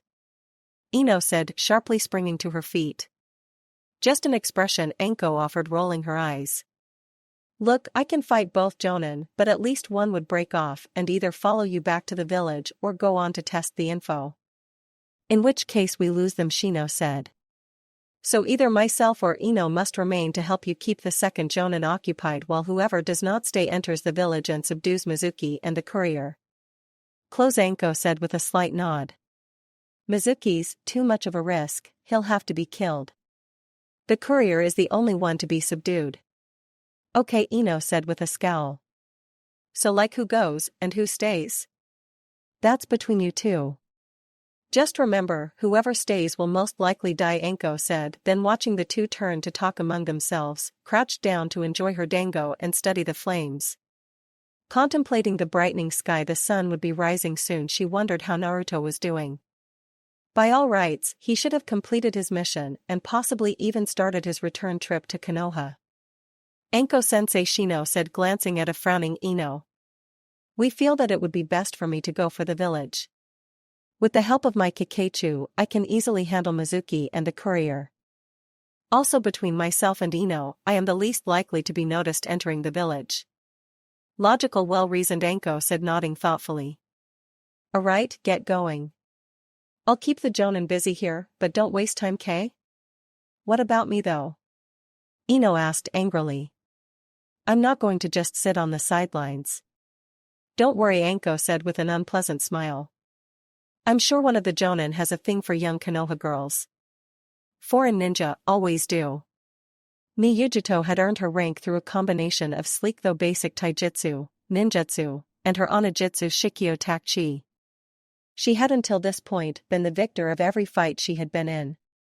The biggest trump she had was that her lightest touch could kill anyone in an instant, a death touch that she could not control. Yet this Uzumaki Naruto, as strange as it seemed, was immune to her touch.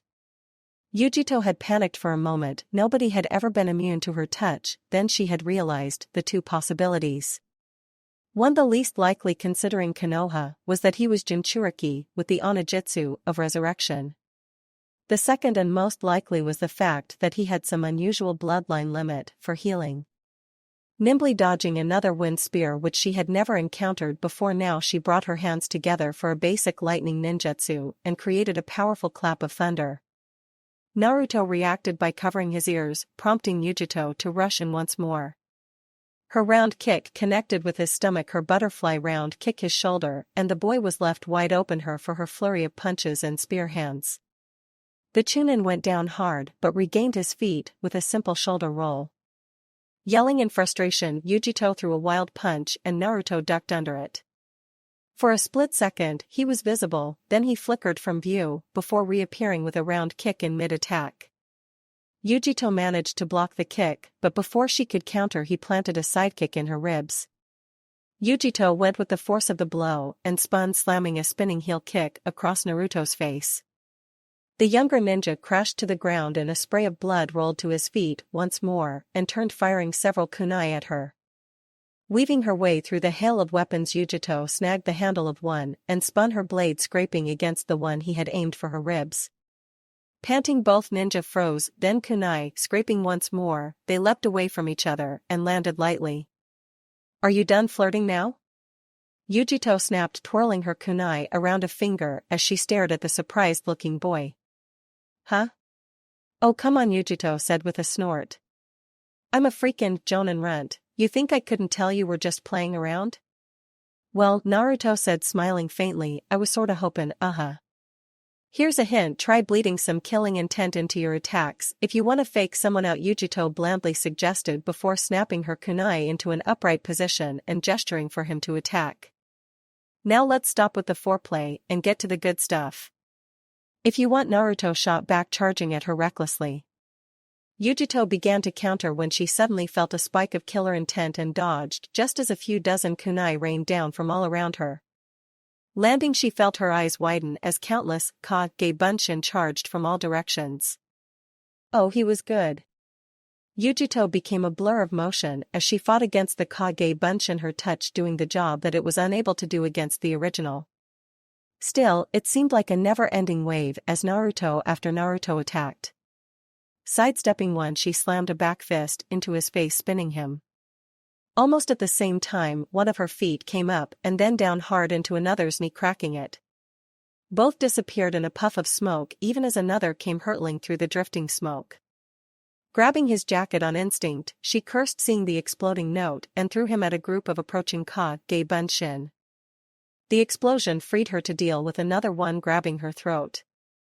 Yujito threw an arm up, knocking his hand away, and a second later she had slammed her kunai into his stomach. A simple sidekick sent another Kage Bunshin crashing into a tree, followed by a knife hand to the neck, one on her right. Panting, she whipped around in time to duck under a punch only to receive a knee to her face, followed by a punch. Stumbling, Yujito shook her head to clear it and lashed out with her kunai only to have Naruto disappear then reappear in a mid-air attack. Crossing her arms, she blocked the downward punch which the boy used to flip over her and slam a sidekick into the small of her back. Stumbling, Yujito spun, slamming a palm heel into his nose, which resulted in a puff of smoke. Growing and frustrated, Yujito gathered the needed chakra and crashed her hands together, which resulted in a flash of lightning spearing from her and destroying the remaining Kage Bunshin. The real one swore and then charged, forming a seal as he did. A second later Yujito was blown off her feet by a massive gust of wind and she slammed painfully into a tree. Gasping she winced, then sensing his next attack, shot her hand out catching his punch. "Now this," she said, meeting the boy's startled gaze as she grinned, "is more like it." Then before he could comment she backhanded him, sending him staggering away. Naruto righted himself and grinning as well charged back in.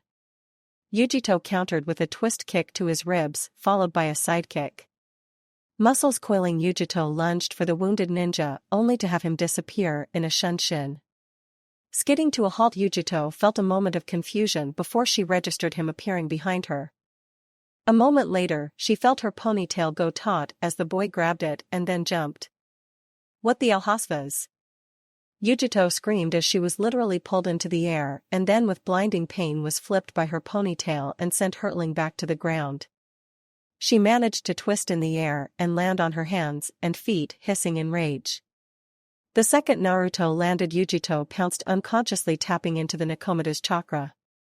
Her now enhanced eyes registered his brief flash of surprise, her ear picked up the sound of his heartbeat doubling, and then her hand plunged into his lung.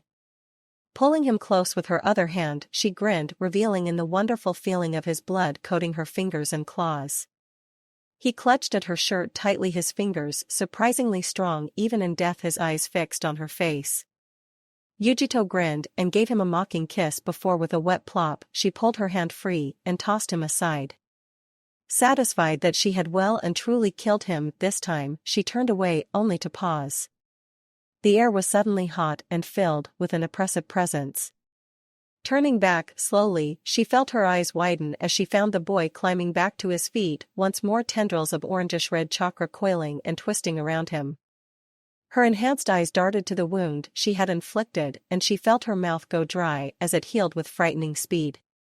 Looking up, she found his whisker marks thick and dark, his hair bushier and his eyes slitted and glowing red.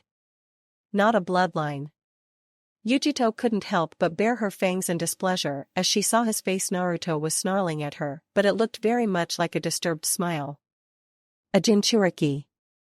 A heartbeat later, both Bijou-enhanced ninja charged each other. "Remember," Anko's voice hissed in Ino's ear through the radio, "don't act until I give the signal." "I'm not stupid," Ino hissed back angrily, trying to keep from rustling the bushes she was hidden in. The plan which Anko had devised shortly after Shino had left was simple enough. Namely, Ino hid, and after Anko had engaged the two jonin, the kenjutsu user was to spring out and kill one. The only problem with this plan that Ino could see was the fact that it counted on her actually managing to kill a jonin. A Chunin Ino felt she should be able to manage. A jonin seemed impossible. That was a good word. An accurate word. Maybe if she was Naruto or Sasuke it wouldn't be, but Ino had no faith in her ability to actually kill a jonin.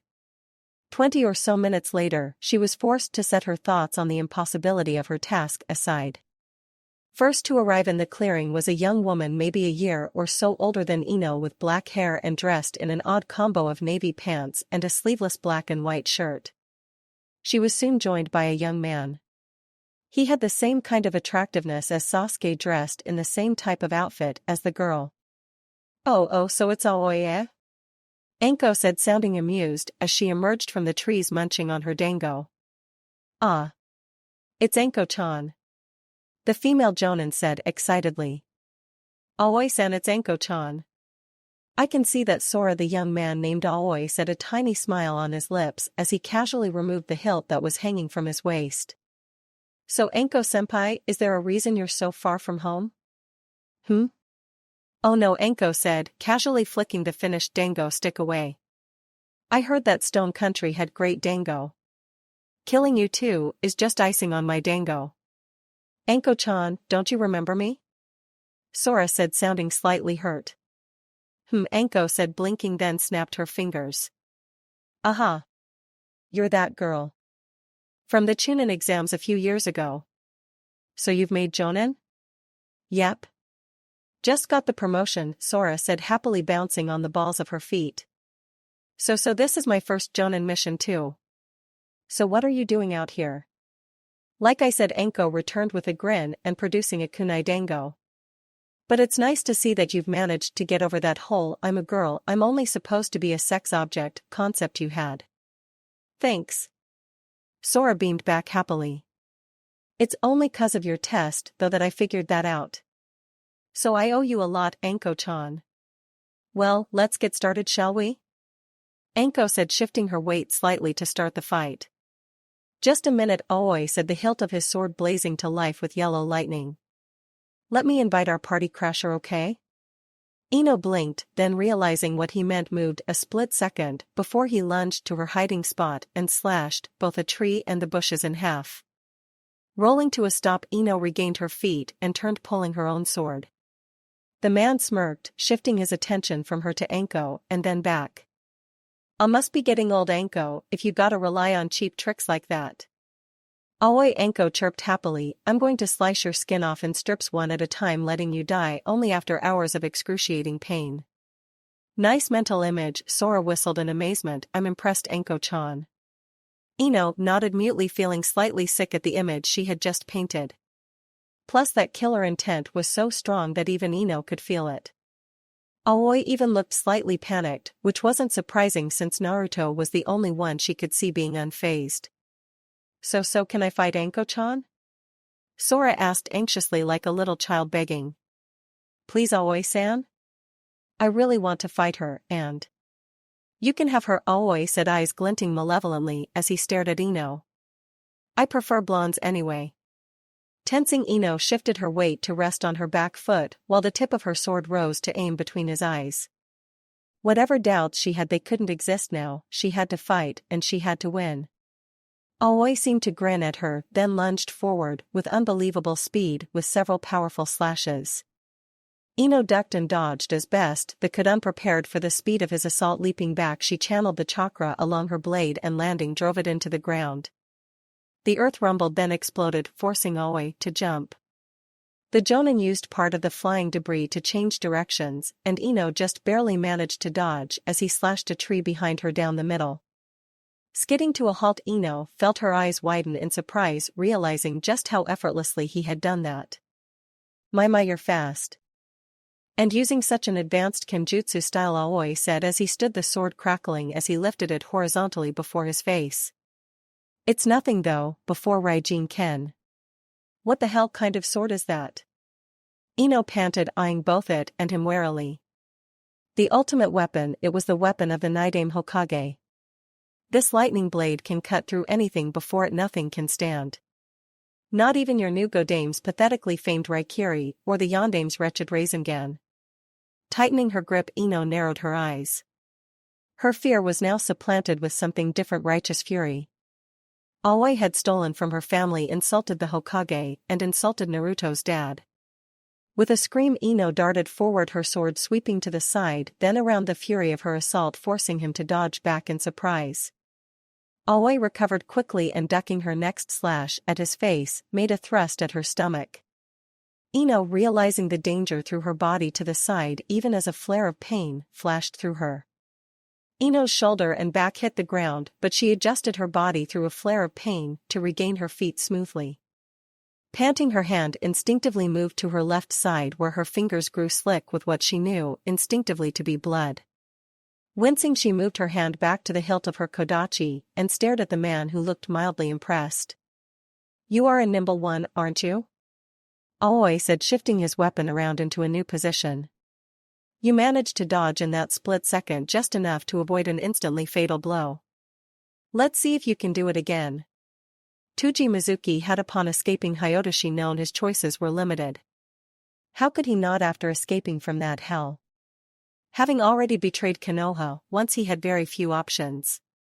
Being the bodyguard for Bakai's courier had been the top choice. It had offered him a chance at possibly joining another village. Mizuki was not stupid, he knew he was not the strongest of ninja. Oh true, he had the potential to be great and he had been overlooked, but he held no delusions. A moderately strong Chunin had no hope of a village taking him in, at least without something of value. Still, all things considered, he was beginning to doubt his chances. When he had learned exactly who the buyers were, he knew how unlikely it was for him to live much longer. Lightning Ninja never accepted missing means. Even when he had seen Aoi again, he had known better than to hope. Still, he had a chance. It was slim, but it was his. Aoi was actually much weaker than him. It was only because of the sword he wielded that he was granted a Jonin rank and allowed into lightning. If Mizuki killed him and took the Raijin Ken, he would stand a decent chance of living through this situation. So while the two lightning Jonin checked that the offered information was good, Mizuki sat watching the whiny courier and planning. When would be the best time to strike? How should he do it? That Jonin, the girl, she was a wild card. Would she protect Aoi or let him die? Mizuki was patient. He waited for the perfect moment and then struck. It was one of his favorite lessons to teach in the academy that sometimes the strongest didn't win, but the most patient. The most cunning, the one who could hold back until the perfect moment. Glaring at the courier who was busy chewing on a pencil, Mizuki wondered at how foolish Bakkai was. This man had given up nearly every piece of information with little prompting.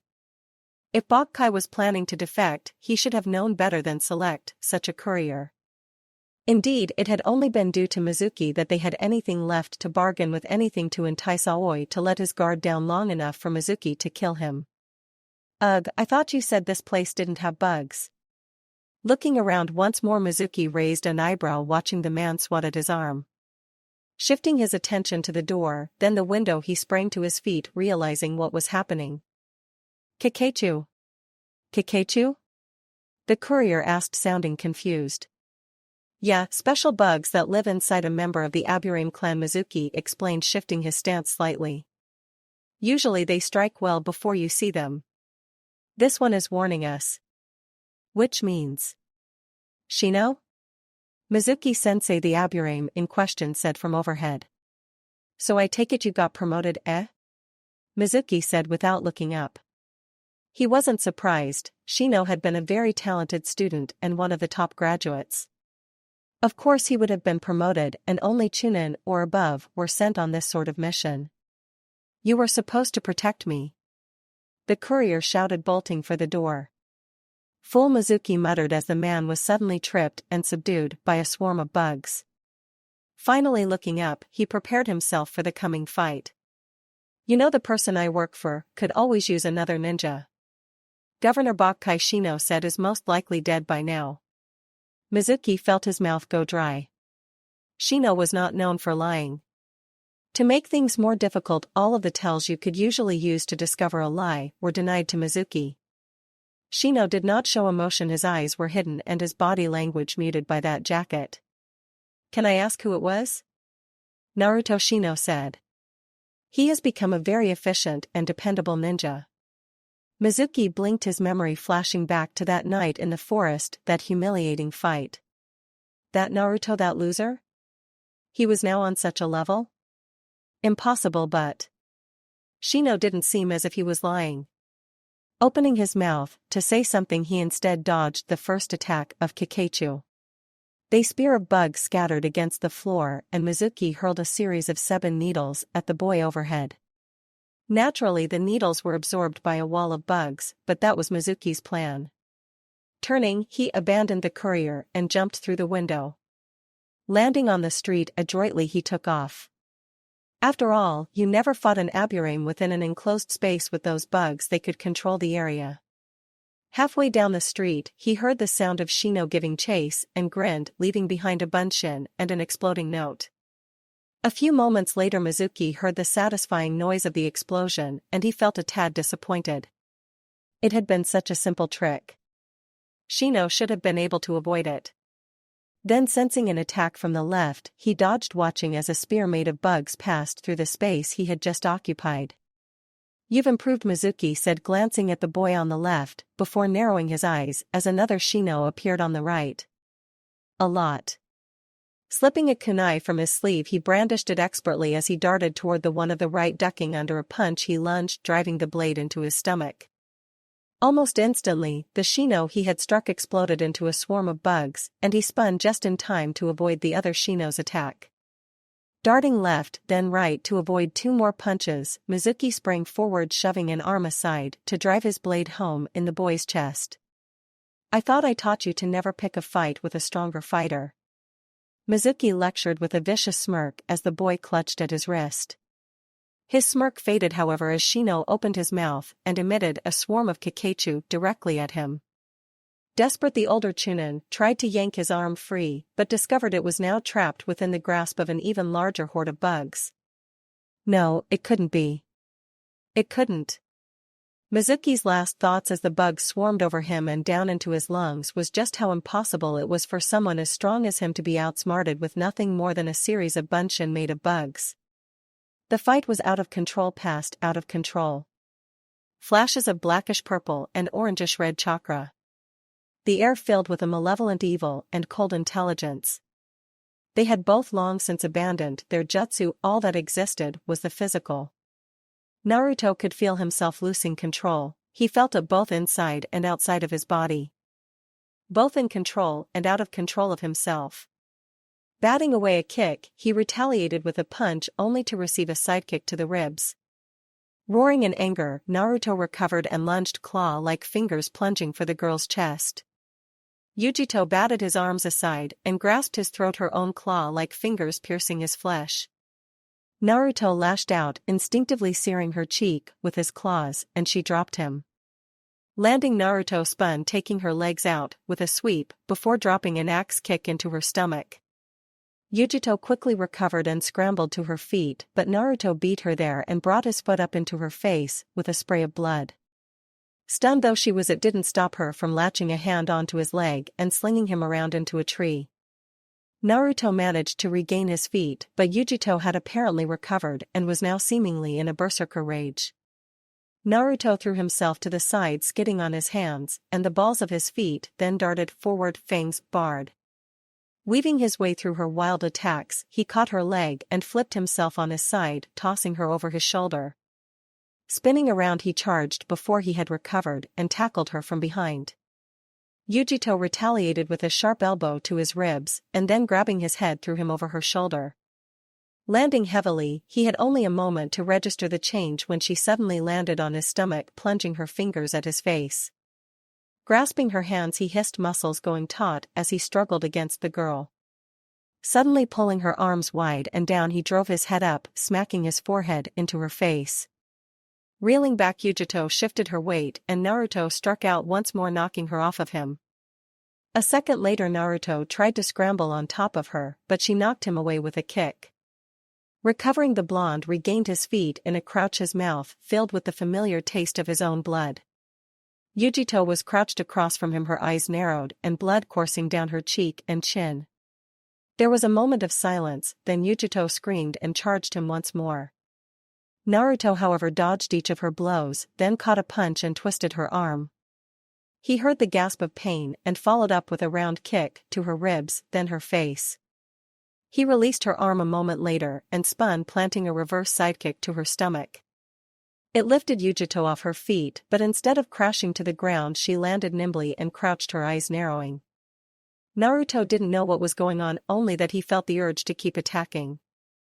To rip her throat out with his teeth, to rend her with his hands. He had never felt like this, never, but it was so natural. Dimly he felt that this had to be the Kyuubi's influence, and he struggled against it. Now it was clear she was also a Jinchuriki, and they were both being guided by their demons to cripple and kill the other. He felt a moment of clarity, a moment as he gained control over his body. The Kyuubi's instincts were being mastered, Naruto knew it and felt a thrill. All this power was his now, no more of the Kyuubi trying to control his body. Yujito leaped into the air with a jumping front kick, but instead found a fist plowing into her solar plexus. Her eyes went wide in surprise as the air was driven completely out of her. She hung there for a moment and then fell to the ground, followed by a kick to her stomach, sending her skidding along the ground. She dug her fingers into the ground and somehow amazingly righted herself. In the space of a breath, she was charging towards him, a battle cry on her lips. Naruto stepped to the side, letting Yujito sail by with the momentum of her charge, then turned as she pivoted and came at him with everything she had. Naruto, however, didn't blink. Now that he was in control, he had the upper hand of this fight. His fingers flashed to the Taurus seal, he took a deep breath of air and released it backed by the chakra he now possessed. The futon de tapa he remembered was more devastating in his hands than normal. He had seen it uproot trees and snap giant oaks in half, always with a build-up or a howl of wind. The futon de tapa he unleashed with the aid of the Kyuubi's chakra was as far removed from the previous versions as a breezy day was from a hurricane. The storm of wind exploded into being instantly. The wind did not howl or roar, it screamed so loud that it hurt to hear. The blast of wind ripped through the air unchecked. It tore gouges from the earth, obliterated boulders, trees, and even part of a small rock outcropping that bordered on a mountain. It lasted for a good 20 minutes, and when it finally ended, there was nothing left in its path. The futon de tapa had obliterated everything while blasting the very ground to glass. Naruto stared in silent awe at the sheer devastation of the attack. If he had used that in Konoha, it would have wiped out at a whole block. Then the ground in front of him cracked, a series of spider webs spreading out rapidly. A moment later a fist exploded from underground, then an arm, before both leveraged against the ground to lift the owner up to reveal a battered Yujito. Her face livid with bruises, her clothes almost in tatters. She heaved her feet, finding purchase, and then shot forward with inhumane speed, eyes blazing with rage. Naruto's heightened senses let him follow her progress. She tried to fake him out with a fake right punch, but actually launched a left round kick. He reacted flawlessly, performing three things at once. He pivoted on his foot, dropped a hand to block her kick, and drove a back elbow into her cheek. Yujito dropped like a stone, but she lashed out with a kick to his stomach, followed by a front kick, which sent him sprawling backwards. Hissing, Naruto rolled to his feet and shook his head to clear it of the pain. Then he felt an upswing in the chakra from Yujito. Focusing on the girl, his eyes widened as her chakra darkened and began to take shape around her. Snapping her eyes open, Yujito screamed, forcing the demonic chakra to materialize into the swirling black and purple miasma of flames that represented the Nibi. Falling forward, the evil chakra surrounding her, she arched her back, taking on the appearance, finally, of the massive demonic cat. Naruto froze, and Nico Yujito opened her mouth, emitting a massive ball of chakra. Naruto instinctively tried to dodge, tried to get out of the path, but the ball slammed into him. He felt his body break and shatter, felt his skin peel. He felt his life ebbing away, yet he refused to admit defeat, demanded the power to win this fight. He wasn't sure if it was a dream or real, but he saw the massive cage, and behind it the malevolent eyes of what could only be the Kyuubi. Heard the cold biting voice of the Kyuubi whispering to him. "Cuckoo cuckoo. So weak. You should thank me."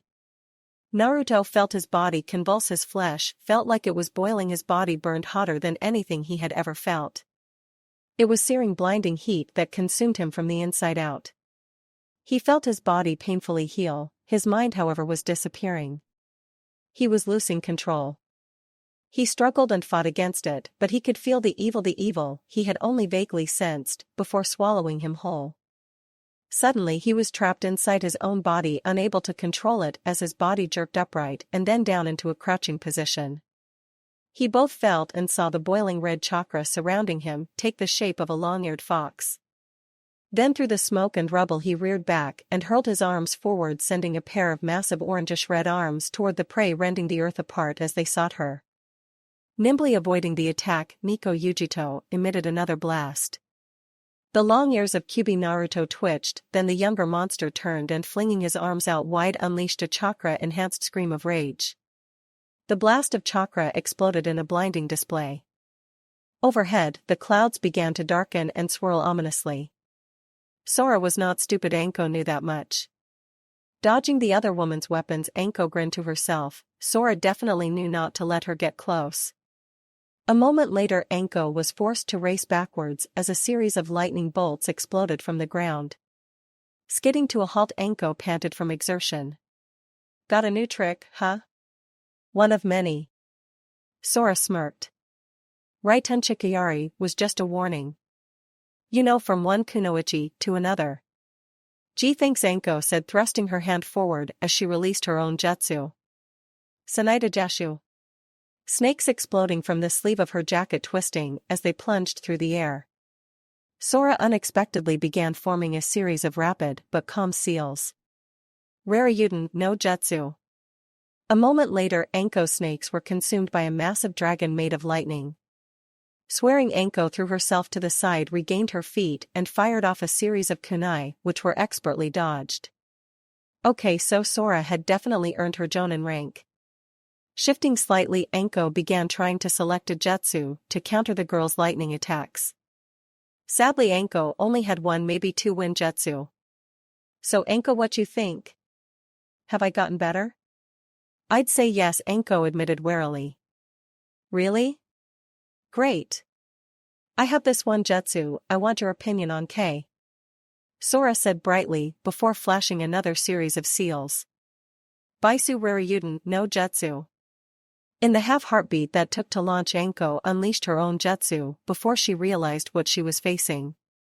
Anko's futon de tapa clashed violently with Sora's multiple lightning dragons, which resulted in a beautiful and blinding display of light.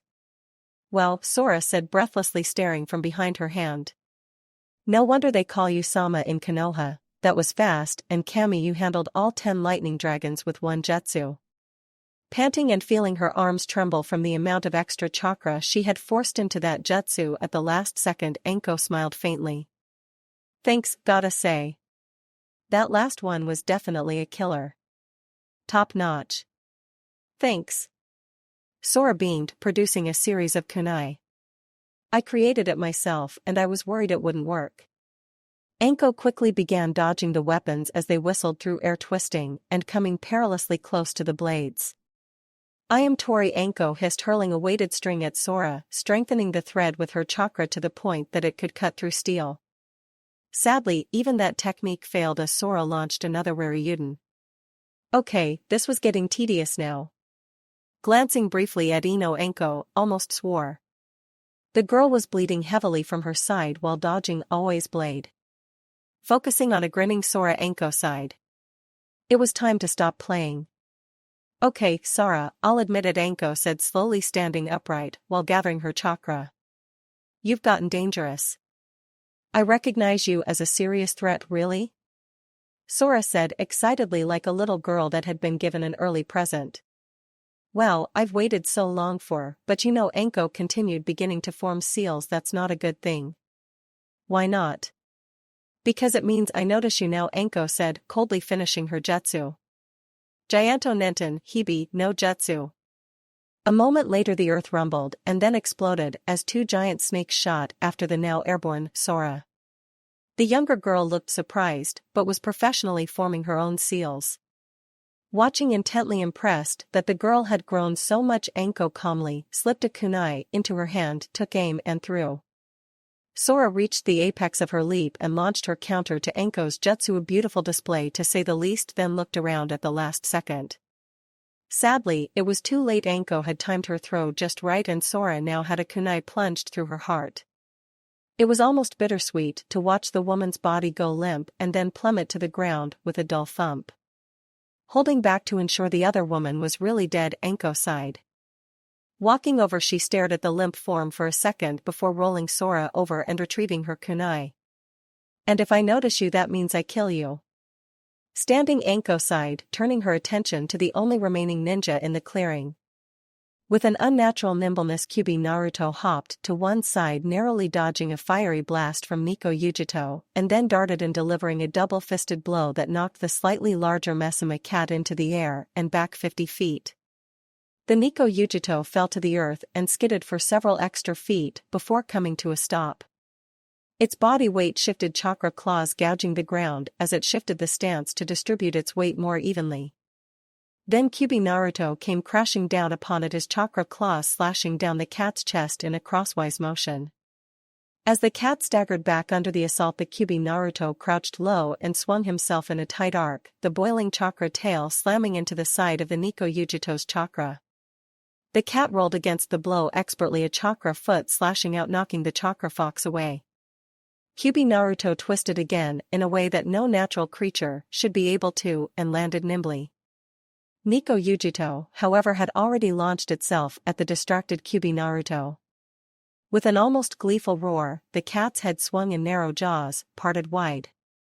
The two chakra-manifested creatures clashed with a flash of dark light and rolled together from the momentum. A moment later Kyubi Naruto used its right arm and grabbed Nico Yujito, and the female Jinchuriki paused as if confused by the contact. With a furious bellow the Kyubi Naruto doubled over, pulling at the same time and tossing the Mesama-encased ninja over its shoulder. As the cat crashed down kicking up a cloud of dust, the Kyubi Naruto swung his left arm down and across. Nico Yujito moved with an inexplicable speed, managing to roll to one side and push itself off the ground and into a low crouch, dodging the blow as the chakra claws tore through the earth as if it were nothing. A second later it spat forth a volley of miniature chakra blasts, causing Kyubi Naruto to duck and dodge with its abnormal speed and grace. Then suddenly Nico Yujito caught Kyubi Naruto full on with a blast in mid-leap, knocking the chakra fox backward through the air. Nico Yujito backed away with several leaps, the human host's cat-like eyes staring at the rock outcropping that had been destroyed by the hurt Kyubi Naruto. There was a sudden rumble from beneath its feet and Nico Yujito leaped high, twisting around the twin boiling chakra arms and claws that exploded from under it. A rock cropping suddenly exploded as Kyubi Naruto used its arms to grab the ground and hurl it forward like a slingshot. Nico Yujito was caught in mid-air as Kyubi Naruto slammed into her with unbelievable force. The unexpected impact knocked Nico Yujito over, but with pure instinct Nico Yujito rolled with the movement, managing to wedge her legs between their bodies. Still rolling backwards, Nico Yujito heaved and bucked with all its might, kicking out hard against the chakra fox. Kyubi Naruto was launched high into the air, but twisted bizarrely, and using a chakra arm pulled itself back to the ground instantly. Spinning it crossed those boiling chakra arms, rearing back on chakra-encased legs, and roared a challenge. Nico Yujito roared back and then charged, only to unexpectedly have Kyubi Naruto's chakra tail explode from under the ground. It connected with the Mesmia chakra shell, sharply rocking Nico Yujito's head back. The chakra-encased ninja reeled up then backward from the blow, but its lithe body swung up and over, landing lightly amidst the surviving rock outcroppings. Nico Yujito bent her legs until her knees were almost touching the ground, and then a roar of her own she kicked off and into the air. Kyubi Naruto watched as she rose against the backdrop of a rain-filled sky, then launched himself to meet her in the leap. The chakra-shelled Jinchuriki clashed together overhead, then plummeted back to the ground with a cloud of debris. A moment later, the two leapt away from each other, landing on their respective sides of the small crater they had created. Kyubi Naruto only had a moment to study the Nico Yujito before it was upon him, raining blows onto the chakra fox shell. Caught off guard, he staggered back, trying to ward off her attacks, then twisted, kicking her in the chest of her chakra cat shell. Nico Yujito teetered back and barely managed to duck under a swing at Hit's head. Unfortunately, Kyubi Naruto's other arm curved in at the same time, chakra tearing through the chakra shell to graze the Jinchuriki's arm. Then with a supreme predator's speed, Kyubi Naruto reached out with one chakra-clawed hand and gripped her tightly by the ankle, jerking her around while his other cupped the back of her chakra shell's head, tossing her away while his right leg lashed out and the heel of his foot crashed into her chakra shell sternum. Nico Yujito crashed into the earth with unbelievable force, kicking up a cloud of dust that soon turned to mud in the storm. The female Jinchuriki heaved itself upright once more, but both paused in their fight, staring at the other. A sense of something filling the air, a type of anticipation that escaped words as both Jinchuriki realized something fundamental. Then with a roar, they lunged into the climactic battle that would have left many minor hidden villages in shambles. Ino panted, dodging and weaving her way from the grinning pretty boy attacking her. The hair on the back of her neck was standing on end from the amount of lightning in the air. Kami, as if fighting a jonin while wounded wasn't bad enough, it had to be a freak that knew the fire country style of kenjutsu and wielding a blade that could cut through anything. Aoi slashed at her, forcing Ino to drop and kick at his legs. The jonin jumped, allowing Ino to throw herself into a backward roll. Regaining her feet, hand darting to her side, she hissed in pain, eye closing slightly. "As long as I wield the Raijin, Ken, you have no hope of beating me," Aoi bragged, twirling the blade through the air. Ino had a sudden epiphany, realizing the only solution to the problem. Yes, as long as he wielded that blade of lightning, she couldn't beat him. The solution then was to make it so he couldn't hold the sword. Ino narrowed her eyes, hands tightening around the hilt of her kodachi, and then shot forward, darting right then left to attack his flank. Aoi dodged at the last second, eyes wide as he started backpedaling frantically. Ino didn't let up once, ducking or weaving through his wild attacks, but always driving him back. His Raijin Ken struck nothing. Ino was moving too fast, reading him too clearly. She would have marveled at this, but she was busy.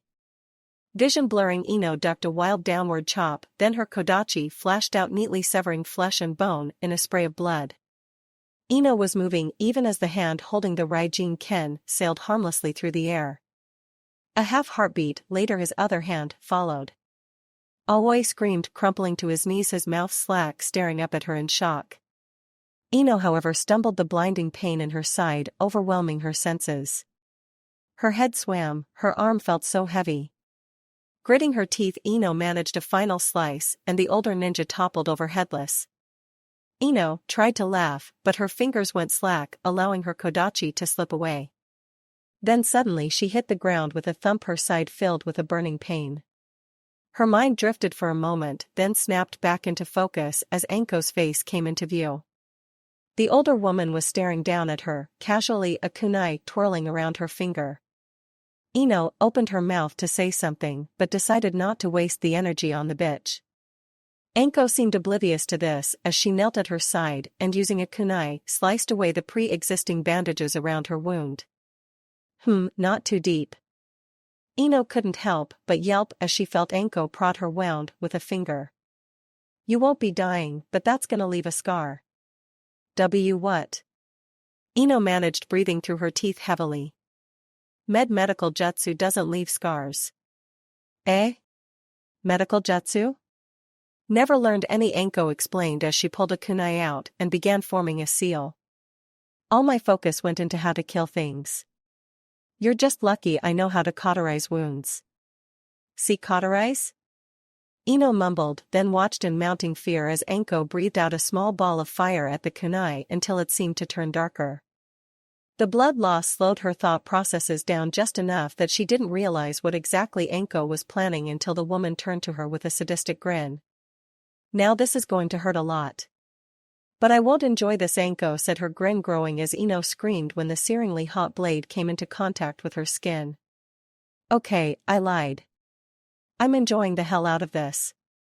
Thrashing, Ino screamed, her throat raw, then felt a hand slam into her chest and pin her against the ground.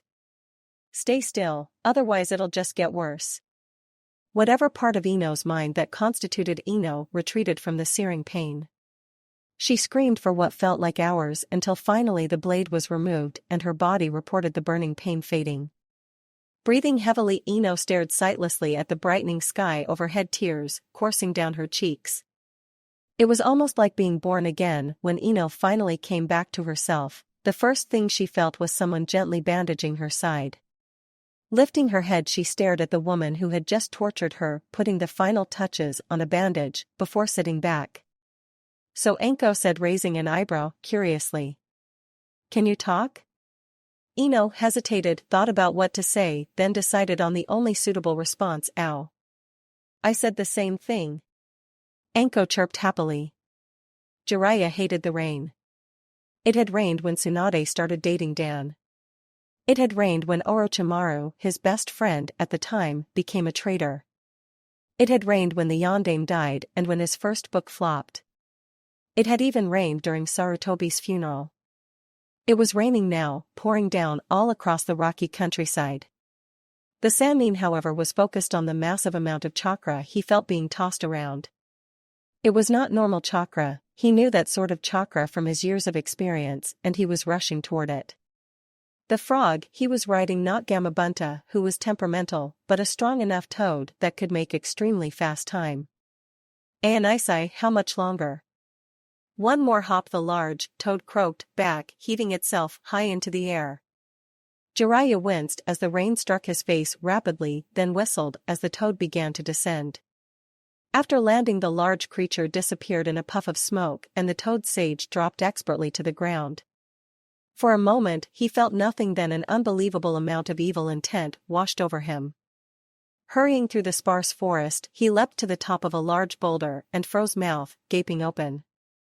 There to the left was a miniature orangish-red one-tailed fox made of boiling chakra, and to the right was a slightly larger purplish-black one-tailed cat made of swirling chakra. Naruto, and pausing, he searched for the memory of the name of the Kumo Jinchuriki Yujito. Nico Yujito lunged, her chakra claws extended, but Kyuubi Naruto slammed her aside with an arm made of chakra, then slammed his other hand into her, pushing her deep into the side of the nearby mountain. A moment later, Kyuubi Naruto was forced to dodge as a blast of some sort emerged, landing on a boulder where he managed to change his momentum as no normal ninja could. He leapt aside of the blast, rebounded off an overhead outcropping, and dropped like a stone on the emerging Nico Yujito. The girl managed to twist inhumanely as well, throwing him to the ground, but Kyuubi Naruto managed another impossible feat and twisted her around, shoving her back into the side of the mountain. Nico Yujito somehow managed to grasp the orange-flamed Naruto and threw him to the ground, where he rolled to his feet and pivoted in one motion while sending a chakra arm hurling at her. No, Jiraiya murmured, kneeling as he began rummaging through his ceiling materials. He had to do something. They were close to the northern border between Kusa no Kuni and Konoha, which was the only space between Tsuchi no Kuni and Hai no Kuni. The patrols on the Great Wall would undoubtedly feel this, and ninja could arrive at any moment. Plus, even more importantly, Naruto had no experience at this level. The Kyuubi could easily overwhelm his personality. Sensing something, the Sannin looked up and swore Nico Yujito was airborne and firing an energy blast at his general location. Grabbing up his materials, Jiraiya jumped, hit the ground, rolled several feet, then stood. Turning, he watched as the boulder he had been on, along with the surrounding landscape, was obliterated. Damn, Jiraiya muttered, turning his attention back to the brawling chakra animals. Kyuubi Naruto slammed one of his massive red hands into the chakra cat, sending it flying again. Nico Yujito rebounded, landed easily, and emitted another blast of chakra at her target. This time Kyuubi Naruto didn't move. Instead, he crossed his arms and hunched before flinging them wide and screaming. There was a loud explosion as chakra blast hit chakra, screamed, forcing Jiraiya to cover his ears. Then the world went white from an explosion. As the light receded, Jiraiya squinted through the brightness and felt his mouth go dry. Naruto had his hand outstretched, guiding the massive chakra arm into making a trench in the ground while carrying a weakly struggling Nico Yujito backward. Then the girl was slammed against a large rock. Repeatedly. Jiraiya knew instinctively that this fight was over. The Nakomata's chakra was flickering in and out with each slam before it went out completely as the girl's head dropped forward. Turning his attention to the remaining Jinchuriki, Jiraiya prepared for the worst, but instead found the boy pressing one of his hands against the side of his head and snarling. "I'm not a demon," Naruto screamed as the boiling chakra flickered. "I'm not the Kyuubi."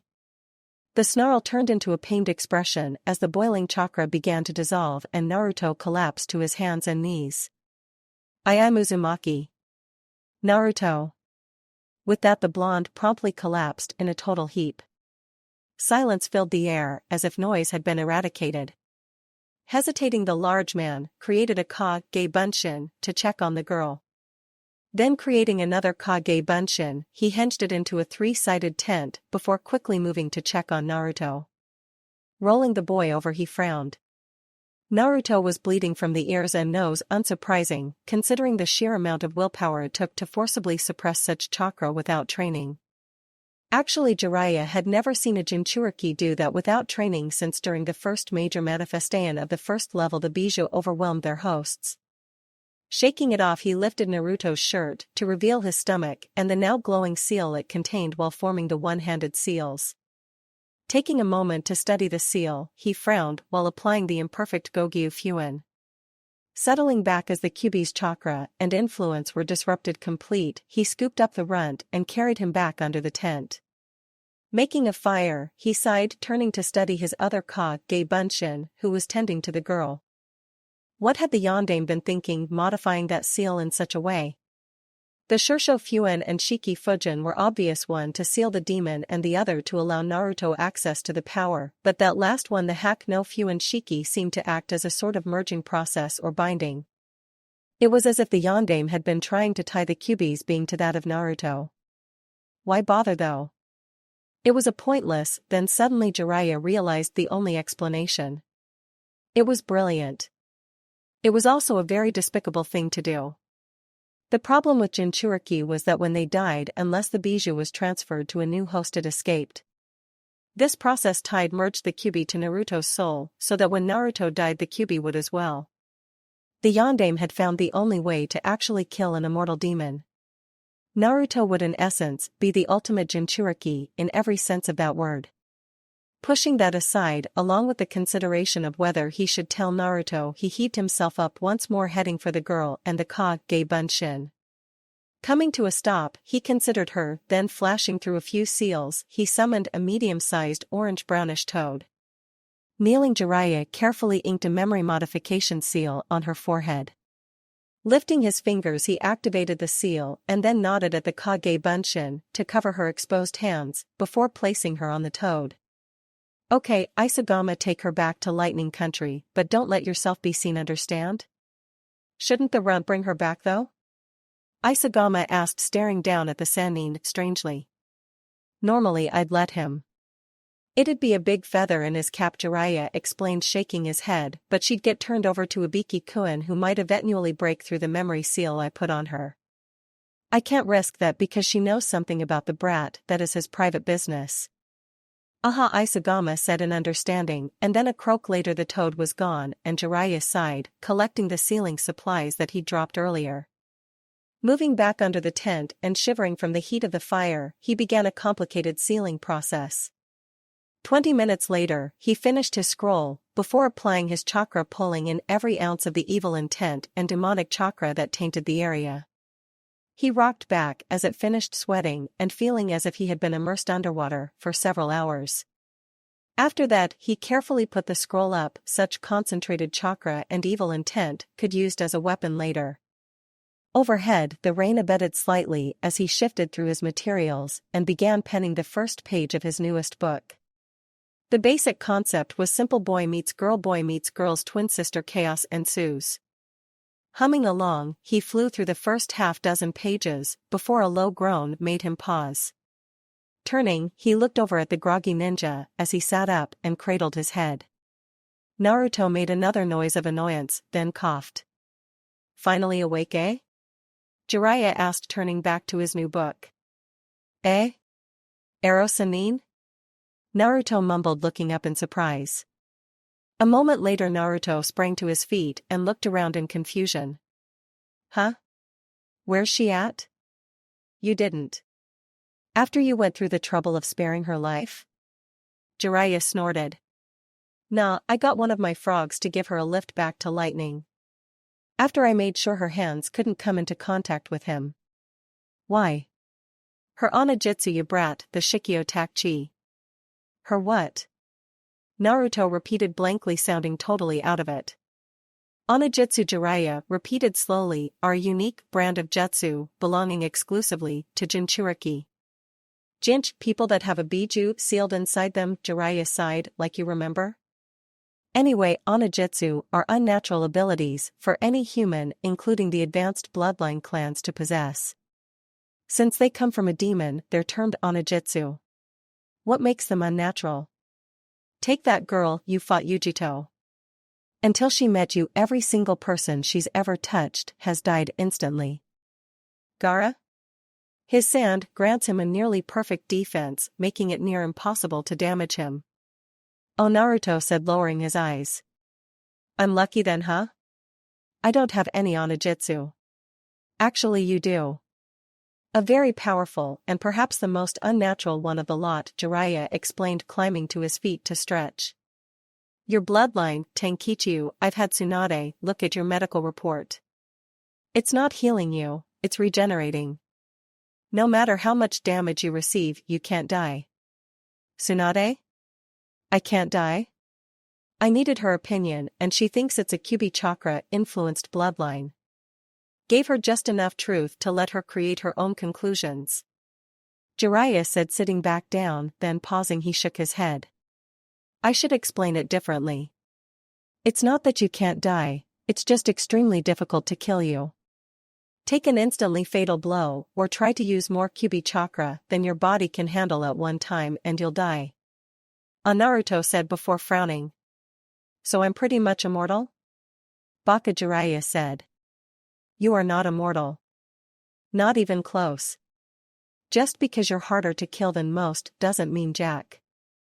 However, it is extremely unnatural and hence an onijutsu. Okay, Naruto said slowly scowling. Wait, why didn't Yujito use any jutsu though? I mean she had a lot of chakra, right? I mean, I know some use a lot of taijutsu. But shouldn't she have Jinchuriki, are never taught jutsu outside of basics, Jiraiya sighed. Since they're supposed to be super weapons, normal techniques are deemed pointless. The kicker is that practice makes the super weapons failures. Weapons, Jinchuriki. You talk like they're not human, Naruto said, slowly looking up from the fire, to meet Jiraiya's gaze. Those words dehumanize and degrade. That Naruto is a matter of perspective, Jiraiya said with a long pause, before continuing. Think of how most people in Konoha view advanced bloodlines, then realize that in other villages they are viewed at best as second-class citizens, and at worst utter trash to be brutally eradicated.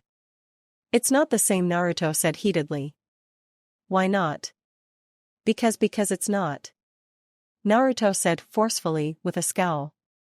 Well, you are sort of right. Advanced bloodlines, even in the villages that hate them, are at least considered a type of human. Jinchuriki are treated as nothing more than weapons permitted, no family or friends. No children, total isolation. However, never think that the suffering of one group outweighs the suffering of the other. Neither lead happy lives, nor are either truly accepted by the village they live in. Konoha accepts the bloodlines. That's because Konoha is different than the other villages. Jiraiya paused, mulling over whether he should continue or if he should just call it a night and get Naruto back to Konoha. So, would they reject me? No, Jiraiya admitted after a moment. You'd be treated differently.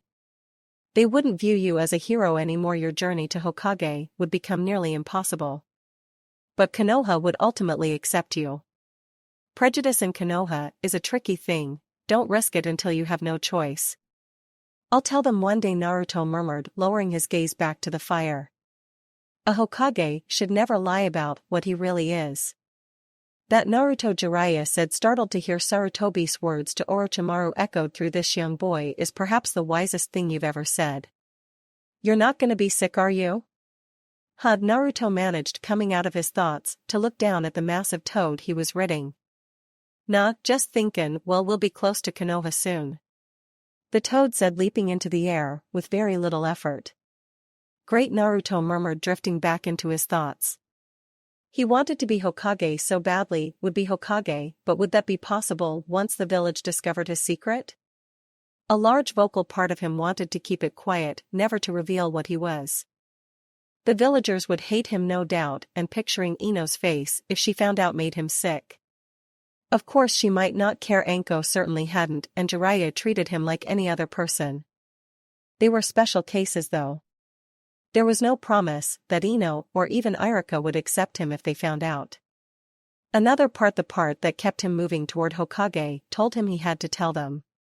The village and all of those he counted as important to him, they deserved to know what he truly was. Like he had told Ero Sanin, no Hokage should hide the truth about what he was. So Naruto knew beyond a doubt that he would tell everyone. How and when were open to debate. All he knew was that it would be before he gained office. Who knew if the kami smiled on him they might not care. But that was foolish to the point of lunacy. Sighing, he resolved to shove this, as he had with all problems that would snap him if he dwelt on them, deep behind his mask of normalcy. Coming out of his thoughts, he realized that the village walls were in sight, and he grinned despite himself, patting the toad's head. Oi, let me off here. I want to walk back. If you say so, the toad rumbled, landing with a heavy thump to allow the boy to hop off its head and land on the ground. Turning, Naruto gave it a thumbs up. Thanks for the lift. No biggie, the toad said in response before disappearing in a puff of smoke. Turning, Naruto set off at a brisk pace, whistling a jaunty tune, wondering how Anko and the others had done. Pausing briefly in a clearing with 3 posts, he grumbled at the memory of waking up tied to one. That had been a long time ago, but it was still in his memories, and for some reason Naruto kept reminiscing about the past. Forcing it aside, he set off once more muttering about stupid masked perverts and their books. Coming out of the forest, he paused watching 4 figures emerge from around the bend. Squinting in the moonlight, he thought at least one of them seemed familiar. Eyes widening, he grinned and waved a hand. Anko. Hey. Naruto? She called back. What the hell are you doing? Saying hi? Naruto answered as they drew close, flashing a smile at Ino, tossed a nod at Shino, and wondered about the apparently unconscious man being carried by an Anko Kage Bunshin. Well, what if we were enemies? You'd get yourself killed revealing your location like that. Bah, I'm Uzumaki Naruto. Like I'd let myself die, Naruto bragged before grinning wider. Besides, who'd want to pretend to be a psychotic bitch like you? Probably someone that wanted to gut little pricks like you, Rent. Anko shot back, smiling herself. So have fun on the mission? Naruto asked, glancing from her to the others, and then back as the group started toward the village. Well, Anko mused, gesturing at Ino with her stick of dango. Princess killed a jonin, which was pretty funny to see since she nearly got herself gutted doing it. The bugger back there killed Mizuki, and captured the courier, and I of course had a nice workout and then took a nap. All in all, not a bad vacation. Naruto blinked, sweeping his gaze over them all before focusing on Ino. You killed a jonin? Of course, Ino sniffed haughtily, flipping her hair as best she could with its length as they reached the gates. So Anko's not drunk and making things up? No, Ino said, narrowing her eyes, while Anko grumbled. I really killed a jonin named Aoi. Are you sure he was jonin? Don't you think I could do it? Ino snapped angrily. Ahaha, well, it's not that, Naruto said, trying to calm the girl down. I just mean, well, it's just really impressive, and usually Anko tries to hog all the good fights for herself. So you think I can kill a jonin? Ino repeated, firmly, gaze not wavering. Of course. Naruto said, then at her tiny smile, he couldn't help himself. If they were drunk and blind. What? Ino shrieked, causing Anko to snicker and Shino to sigh. What do you mean, what? Naruto repeated, smiling. You really need to learn when you're being teased, Ino-chan. And you, Naruto-kun, need to learn when not to tease me, Ino said threateningly as she reached for her kodachi. How about you two save the flirting for after we're in the village, okay? Anko said in annoyance. Flirting? Ino shouted. Naruto, however, launched immediately into an attack. Anko, of course, happily returned the favor. The gate guards that had been watching in amusement whimpered at the chaos. Naruto Altered History Chapter 30 Emerging Consequences. So after all that, I ran into Erosanin. At first, I was gonna just ignore him or maybe try to hitch a ride back on one of his toads.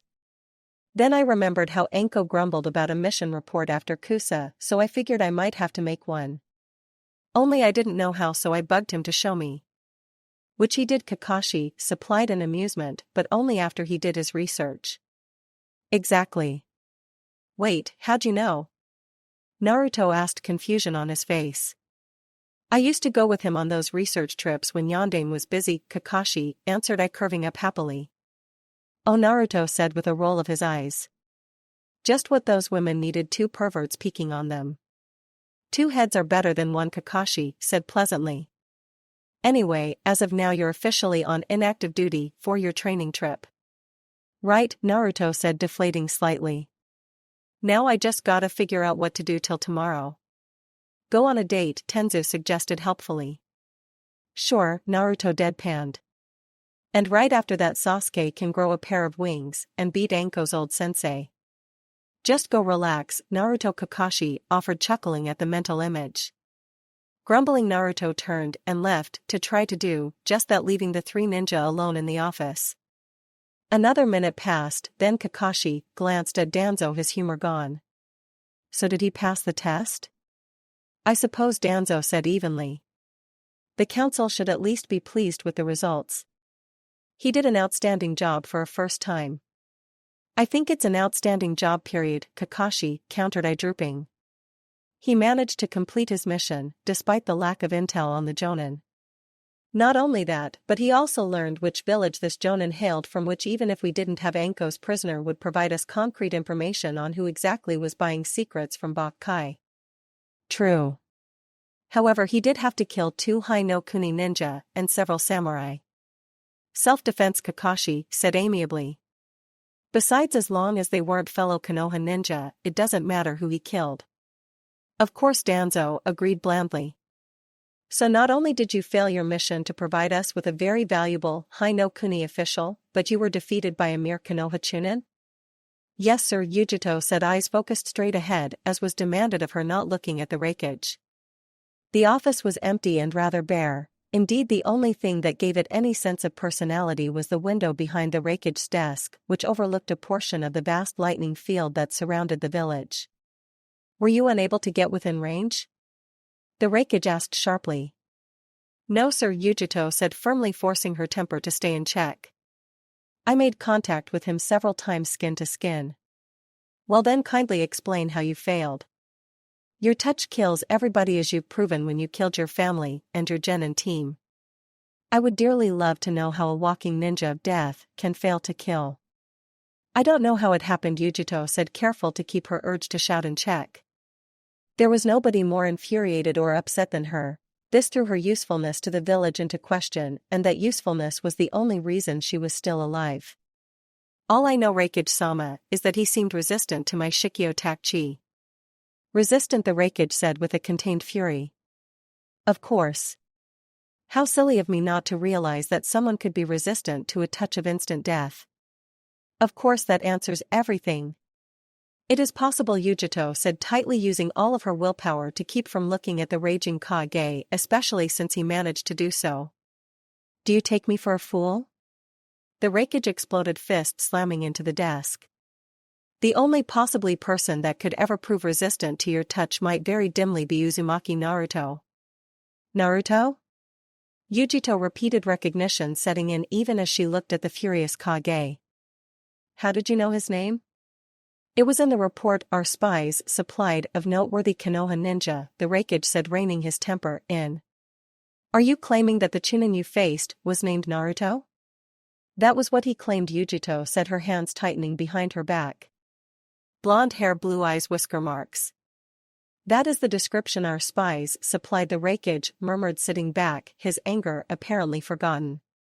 Yujito studied the man for a moment from the corner of her eye, then resumed her stare out the window.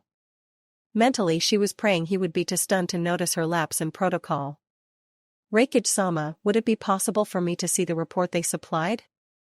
I may encounter him again, and I would like to be better prepared next time. Yes, of course, the wreckage said thoughtfully as he glanced over her shoulder. I trust you know where to go. Yes, Yujito said with a bow, turning to leave only to be brought up short by the Kage's next sentence. In light of events, I believe you can be spared the punishment for your failure. However, you did break the law when you looked at me. Therefore, you will arrive at the Tudai at 1900 hours for your punishment. I believe due to the nature behind your breaking of this law, a mere 15 is fair. Yes, Geor-sama, Yujito said tightly without turning, and then at his dismissal continued out of the office.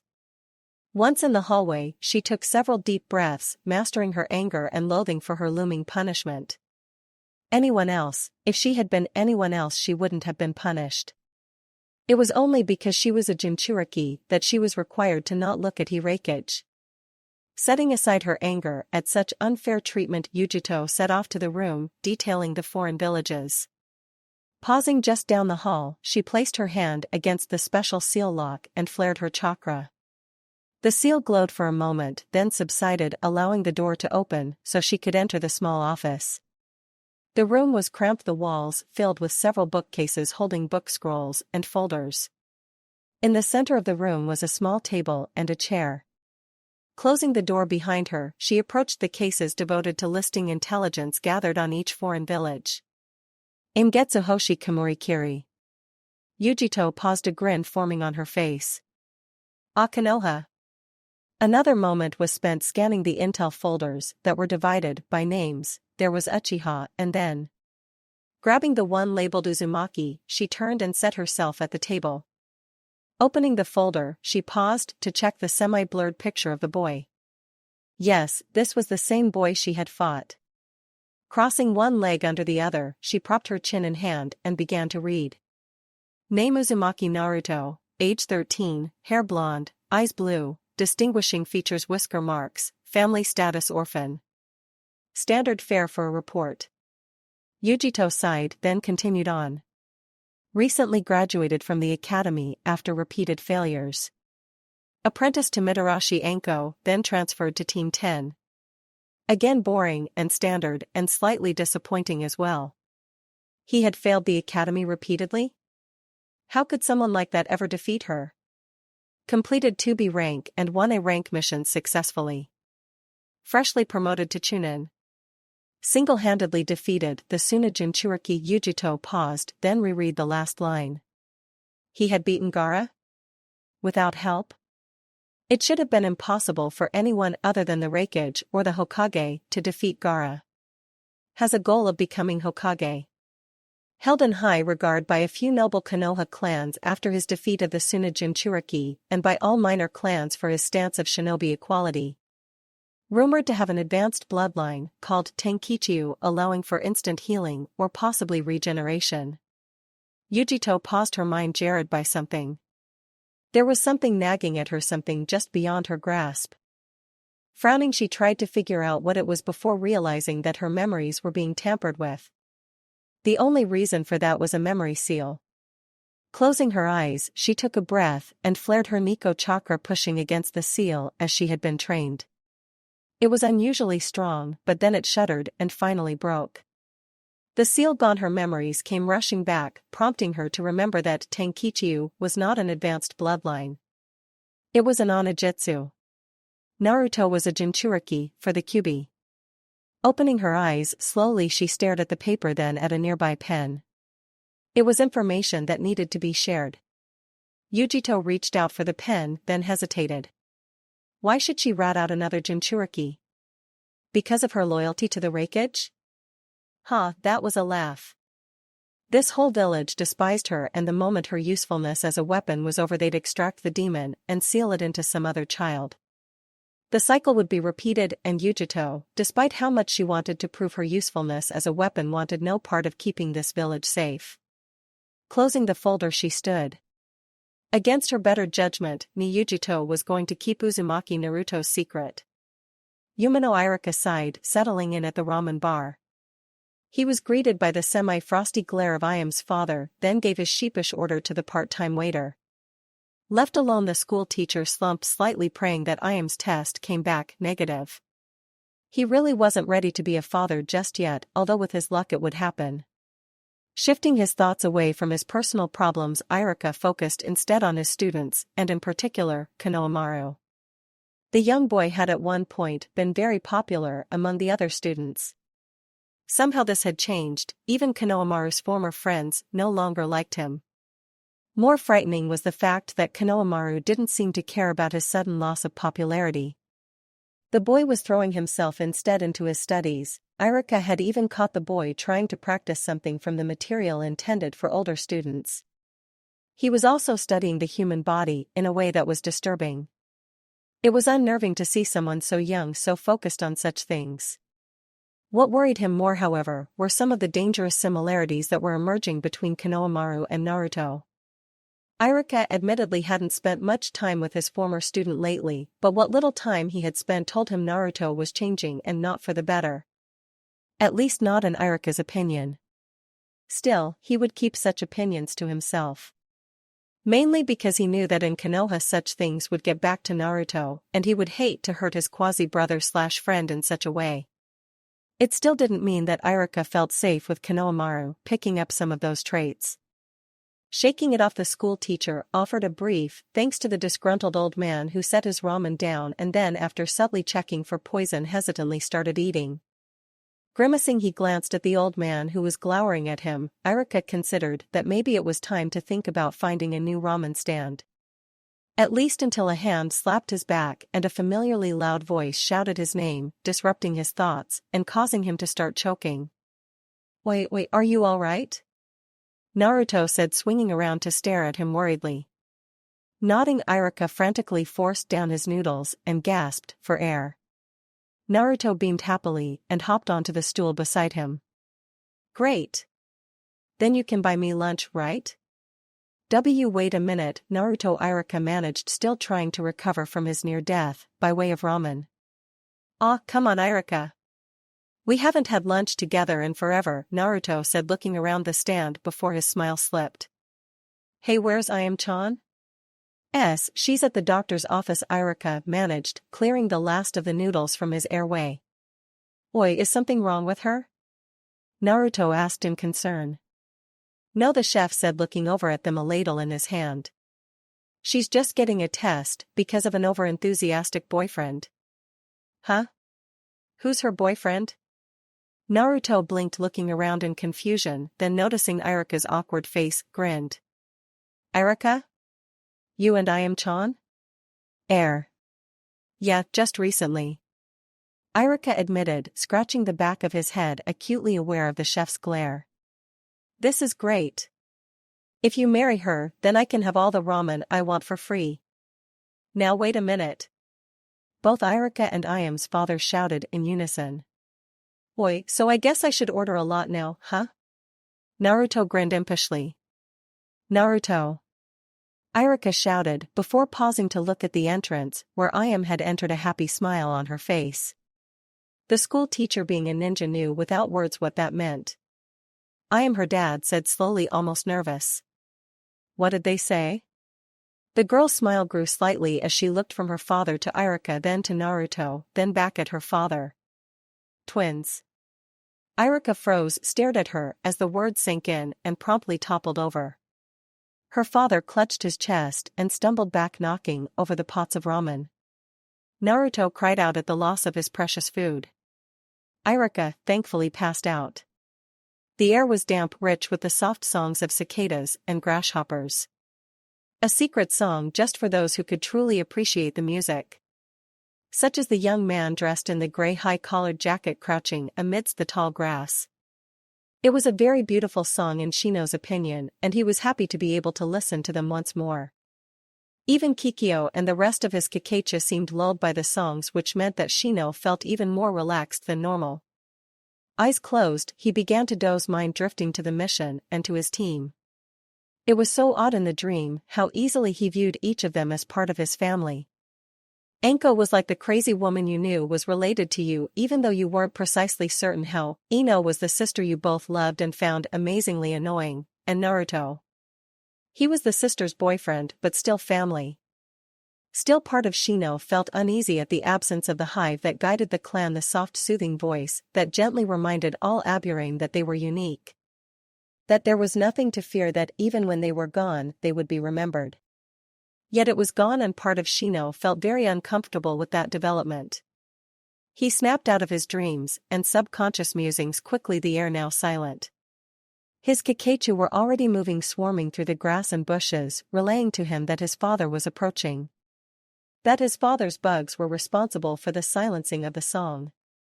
Standing slowly, Shino turned to face the older man, who was now standing only a few feet away. It was a strange moment. Shino definitely felt something was different between them. What that was exactly he wasn't sure, but it was there. Father. Shino Shibi intoned, not moving or revealing his emotions. We must discuss a very serious matter. Of course, Shino said as Kikyo whispered what the others told her, that his father seemed hostile. What exactly do we need talk about? Of certain developments that have garnered the attention of us and the others of the clan. Developments? You have begun to avoid us and the others of the clan. Your Kakashi hive is isolating itself as well. This is causing unrest and worry among us, Shibi said, his voice holding a faint inflection of unease. I did not mean to cause unrest or worry among the clan, Shino said, silently ordering his Kakashi to fan out and prepare for an attack. However, certain changes have forced me to isolate myself. Defined changes, Shibi said carefully, an eyebrow arching ever so slightly. I have begun to accept that emotions are in certain situations an asset. I feel closer to my team than to the clan, that they are my family more than you and the others, Shino explained, listening to Keiko's silent support. I can no longer hear the hive. You can no longer hear the Aburame hive? Do you mean the Kakachu hive that lives within you, or the hive that guides all Kakachu and Aburame? The Aburame hive, Shino said carefully. I am unsure why or what this could mean. Just that I no longer feel comfortable among the clan. The Aburame are one mind with one voice. Shibi paused, his tone hesitant. However, there are times when a new Aburame hive is created. You are very wise to avoid the Aburame clan now. Two hives cannot exist together. Even now my Kakachu are insisting that I settle this between us. I see, Shino said, his own Kakachu swarming high into the night sky, shifting and swirling, angry at the threat. And will you? No, Shibi said, turning away. We are interested in why a new hive has been created and in the possibility of two hives coexisting. Shino nodded, calming his Kakachu, in particular, Kikyo, and then recalled them to himself. After a moment of silence in which things felt different between him and his father, Shino spoke. I am interested as well. I have never heard of this. Since the founding of Konoha, there has been only one new hive, Shibi said, turning away completely. Shortly after the beast attacked Konoha, a new hive was created. And it was destroyed. I see, Shino murmured to himself, lowering his gaze slightly. Could this be because of the Kumoiki? What then of Naruto's chakra and its strange allure for his Kakachu? To understand this, he would need to understand his clan's origins better, but the only way to do so would be to enter the clan home and retrieve the scroll kept secret within his father's study. We will see you later, Shibi said, disappearing into the forest. Shino stood there, feeling as if he was on the cusp of death and the future. He felt a moment of panic then at Kikyo's soft assurance that things would be fine. He sighed and quietly walked in the opposite direction. His father might have been willing to allow him to live, but the others in the clan would not. Which meant Shino needed to find a new place to stay and to listen to the songs. I agree, Kikyo-chan, Shino intoned, disappearing into the forest. Things are changing. Yuzuki Yugogo watched the girl carefully, studied the way she flowed and shifted through her form. There was no denying that Ino had talent. It was a rather difficult form. Yet Yugogo also knew that the girl was pushing herself too far and too fast with those scrolls. Hayate style needed to be properly taught. She'd cleared it with the Hokage and Anko, Ino's current sensei. Allowing the girl to finish the form, the Umbu captain stepped into the clearing, impressed to find the girl turning at her presence. Yamanaka, Yugogo said, then seeing the flash of recognition in the younger girl's eyes, approached. Yuzuki, right? Yes, Yugogo said, coming within arm's reach of the girl.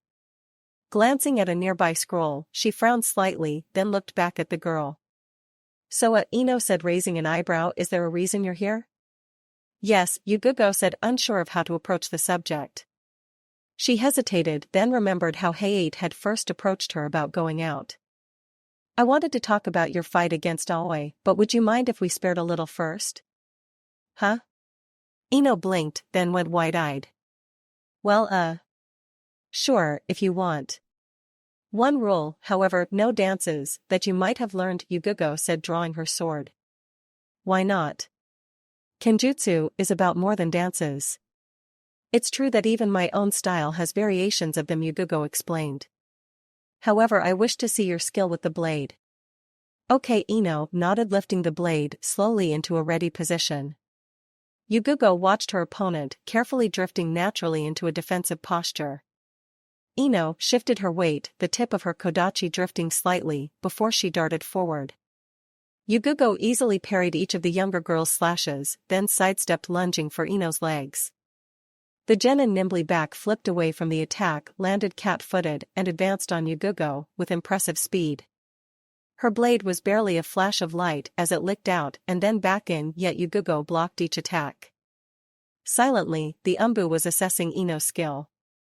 The girl had a natural skill with the sword and good balance and timing for a beginner. No wonder Aoi had been killed by the girl. Ino was the better with that sword than some people twice her age. Definitely room for improvement, but Yugogo conceded that Ino was impressive. Ino lunged for her stomach and Yugugo parried the blow only to realize that she had been faked out and the girl was actually slashing at her throat. Instincts flared and Yugugo dropped to a knee, spun around Ino, and regaining her feet spun around, leveling her blade against Ino's neck. Wow! Ino breathed, turning to stare at her in surprise. Yugugo slowly eased her sword away, but mentally she was replaying that moment. For this girl, to create a believable enough feint to catch Yugugo off guard, that spoke a lot of the girl's potential. So that was why Hayate had been so set on teaching Ino his kenjutsu. Ino-san, a sword is only a sword. It is the wielder that makes it dangerous, Yugugo said, slowly sheathing her sword curtly, and while I am impressed with your level of skill, I believe you should no longer teach yourself. What? Why not? Hayate-sensei gave me those scrolls and taught me Tsukiyo-dori for a reason. Ino protested, heatedly, eyes narrowing. Yes, he did. However, kenjutsu requires more than solo practice. You must spar to hone your instincts, and you need someone that is much stronger than you so that your skill will improve, Yugugo said, lifting a finger to point at the blonde. You are very talented, but Aoi was not a true kenjutsu user. He was really strong though, Ino said defensively. Yes, and yet you are here, and he is dead, Yugugo said without inflection. Skill can overcome power, but only if it is honed and gained properly. I knew Hayate and I know his style. I believe he would rather I train you until such time as you are fully ready to learn the skills in those scrolls. Train me? Yes. I came here after hearing of how you defeated that Aoi to ask you to become my apprentice in kenjutsu. Yugugo paused, crossing her arms, wishing that she could ignore the girl. But Hayate had asked this of her, and she would do as he wanted. If you decide to accept my offer, you first agree to limit yourself to the first scroll until I feel you are ready for more. Secondly, you agree to follow my instruction without question or hesitation. I don't know. Ino mumbled, shifting her weight awkwardly. Indecision was all over her face and Yugugo sighed. Think about it, and when you decide, come to the Umbu headquarters and ask for me. Ino nodded and Yugugo walked away without making a noise. She was improving, but it was slow. It was hard to guess that she was the main branch heir, especially when she battled against him. Still, she was improving. Niji supposed Hinata might be a decent match against Hanabi now. Ducking a strike at his head, Niji spun, sweeping her legs. Hinata managed a sloppy shoulder roll and regained her feet, hands in position once more. Pausing, Niji took a moment to focus on her. There was a hint of exhaustion, but that had been there since before the start of the match. She had been pushing herself a great deal, inspired more and more by Naruto. It wasn't too surprising really, Naruto seemed to have that effect on people. Her posture was good, solid, but he could see the weaknesses. Her eyes strained, attention lapsed. This fight was over. Hinata suddenly charged, flashes of chakra filling the air as the two Hyuga clashed once more. A palm heel was gracefully turned away, a kick neatly avoided, another palm heel deflected. Niji lunged his own palm heel aimed at her face only to have it deflected, his kick stopped, another leg sweep avoided. On and on they went, Niji ever the proper branch member, allowing Hinata the dignity she was due in this sparring match. Still, dragging the match out any longer could be considered an attempt at humiliating her. Striking out, aiming for a tenketsu, Niji just barely registered the change in his opponent's style. Juken was a graceful soft style aimed at damaging the internal organs. It was characterized by sweeping blocks to deflect and light touches from an upright stance. Hinata, however, had dropped her stance deeper and her block had struck, not deflected. Most importantly, her strike had not been light. Hinata's hand had upon impact coiled into a fist and driven a great deal of concentrated chakra into his stomach. Niji recoiled, eyes wide, allowing Hinata to follow this with another attack from the unusual stance and then another. Losing his balance, Niji hit the ground, rolled, and then regained his feet with a sweeping motion. His ribs felt broken, at the very least cracked. His stomach felt as if it had been punctured and his arm felt shattered. Flexing his fingers, he was relieved to find it whole, but staring at Hinata, who was looking timid, he frowned. Hinata-sama, may I inquire as to what you used against me? Hinata shifted slightly, rubbing her fingers together, blushing. Amatsuyanaji Ryo, It is the original version of the Juken. It combines both external and internal damage using chakra to enhance the external damage. Where did you learn it? Niji asked slowly, a sense of wonder flickering through him. There was a scroll anew in the main branch library. It's been untranslatable for a long time, but, since I wanted to improve myself, I tried to learn it. I used my Byakugan to study the few pictures without being caught, and I've never used it before. Niji said gingerly, touching his ribs. I believe it is quite devastating, Hinata-sama. Properly used, I believe it could truly be something to fear. Are you okay, Niji Nizan? I am fine, Niji aloud, and I respectfully remind you that it is improper to refer to me as such. I am branch family, Hinata-sama. Anu, of course, Hinata said, sounding disappointed. Anu, how is your father? Healthy as ever, Niji allowed, knowing partly why Hinata was interested in his father's health and constantly tried to treat him so familiarly. Years ago, there had been a delegation from Kumo trying to establish firmer ties with Konoha, yet that had been a cover for an attempt at kidnapping Hinata. Her own father had of course stopped the attempt, but the Kumo delegation had attempted to demand Hayashi's head for the insult.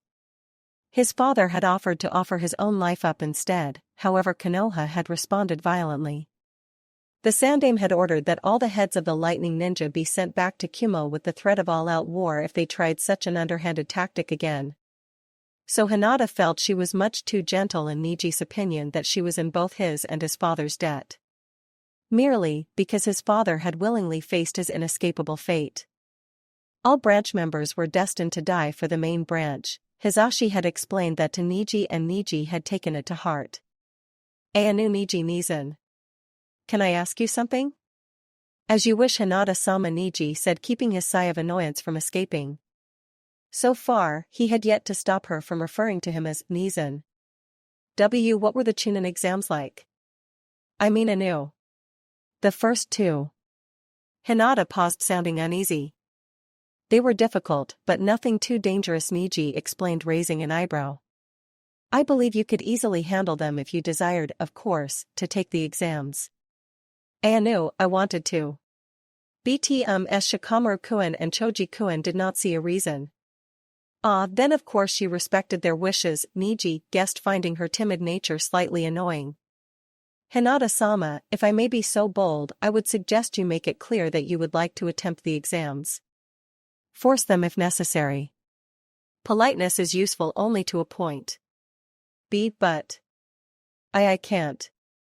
I believe that you can, Niji offered firmly with a nod.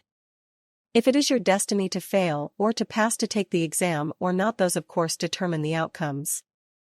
But you must, if there is something you desire, apply your whole being into attempting to discover the destiny that awaits you.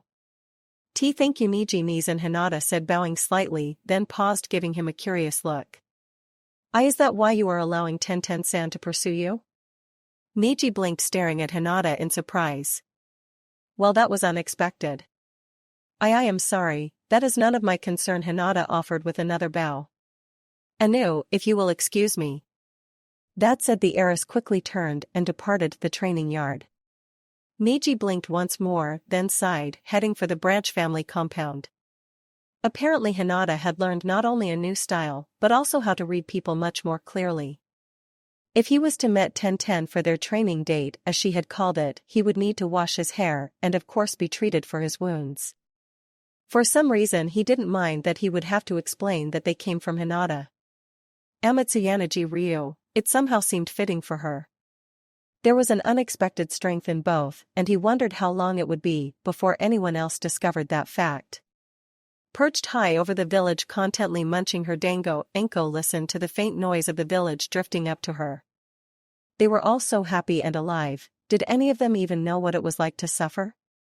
Part of her wanted to teach them to go down there among those happy, complacent villagers that had never made a sacrifice. She forcibly stopped that train of thought, knowing that it led to nothing good. It never had and never would, but it was part of her. Because she hated them, then of course she also envied them. What would it be like, she wondered, to be normal, not to have to kill or inflict pain to find satisfaction? Then her hate would flare, her fury at the thought. Why should she have to wonder? Why should they get to be so happy? Why was it only her that was stuck on the outside looking in?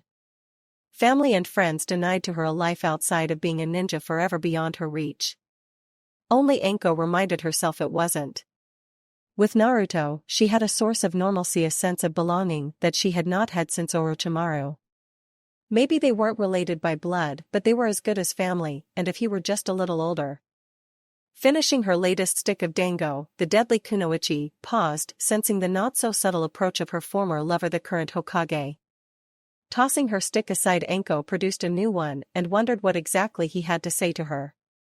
The Hokage came to a stop just to her right, hovering just in her peripheral vision. Kakashi. Anko. A beat. Need something? Well, that is generally why you seek people out, Kakashi said happily, his eye curving up. Looking at him curiously, Anko raised an eyebrow, taking a slightly vicious bite out of her dango. Well? I figured you'd be thinking about giving up teaching since Naruto's gonna be leaving for a while. How do you figure that? Anko asked, giving him a calculating look. Kakashi might seem flaky, but he had been Umbu commander and was now Hokage for a reason. Well, Sandaime did force you into teaching in the first place, Kakashi explained brightly. True, but it's not so bad. Anko admitted thoughtfully. Though I would love to pick my own students. Well, in that case there's a new teaching position opening. Kakashi said, producing a scroll, casually. The current person in charge of the Umbu trainee program is being reassigned if you're interested. So I get to torture supposedly high-level badass shinobi? Yup. Even get to design part of the test that allows them entrance to the program. Sounds good, Anko admitted, taking the scroll. Great, well. Now I gotta go talk with Danzo. I'll see you later. Kakashi said with a small wave of his hand before disappearing in a shunshin. Whistling, Anko broke the seal on the scroll, her stick of dango paused halfway to her mouth. Hesitating, Anko briefly read the scroll, then finished her food and tossed it away, casually. Scanning the details more thoroughly, she couldn't help but smile viciously. Finally, an S-rank mission. It was going to prove tricky as hell too. Not only was she supposed to train the Umbu recruits, but she was supposed to assassinate the current leader of Root. On its own that would be difficult enough, but she had to do it in such a way that it would be taken as an act done by one Uchiha Itachi. No wonder Kakashi had come to her and not summoned her to his office. This was definitely volatile information. Resealing the scroll, she set it aside, allowing the erasing seal to work. Musing softly, she stared out over the village and at the setting sun. So how exactly could she kill the man and not have it linked back to her? Each assassin had their own unique signature, and faking someone else's would prove very tricky. Anko, however, was the best at assassination. The woman was confident that above all else she could fake Itachi's style well enough to be undetected. Producing a new stick of dango, Anko sighed, feeling a sense of dread fill her. Tomorrow would be the last time she saw Naruto for 3 years. 3 years was a long time, a lot could happen, and knowing Jiraiya, there would be no contact in that whole time. Climbing to her feet, Anko stretched, then nodded decisively. The closet thing she had to family was leaving tomorrow, and she was going to need plenty of ramen dango and sake to see him off properly. The name Sabaku no Gara invoked certain images and words. Words such as insanity, murder, and demon. Images were of course more telling. A pair of haunted green eyes and a motionless face, the maniacal grin he wore when crushing people with his sand, the slow and deliberate gait when he approached. Temari knew these images and words along with many more. She had grown up with Gaara. He was, in her opinion, the most insane person she had ever met. More than once growing up, she had prayed for his sand or for someone to kill him. Yet underneath all of that was the weak bond of family. He was her brother, and part of her wanted to cry over him to offer some comfort for him. Now finally she could. As he lay sleeping peacefully, for the first time in his life, she sat on the side of his bed stroking his forehead as her mother used to do for her. Ever since that Konoha ninja Uzumaki Naruto had fought and sealed Gaara, the village had been peaceful.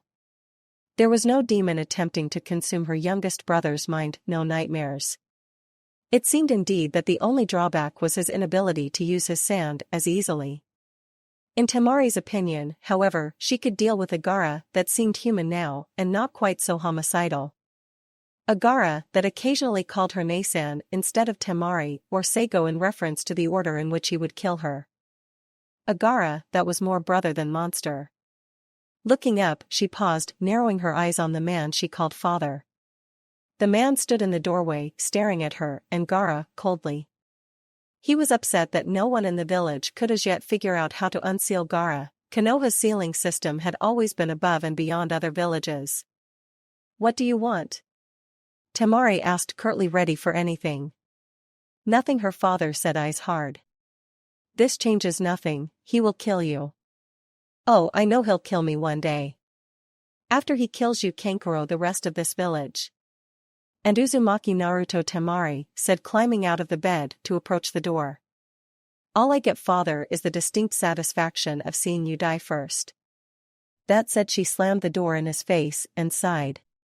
Turning, she saw those green eyes silently staring at her, and Temari quietly returned to the bed.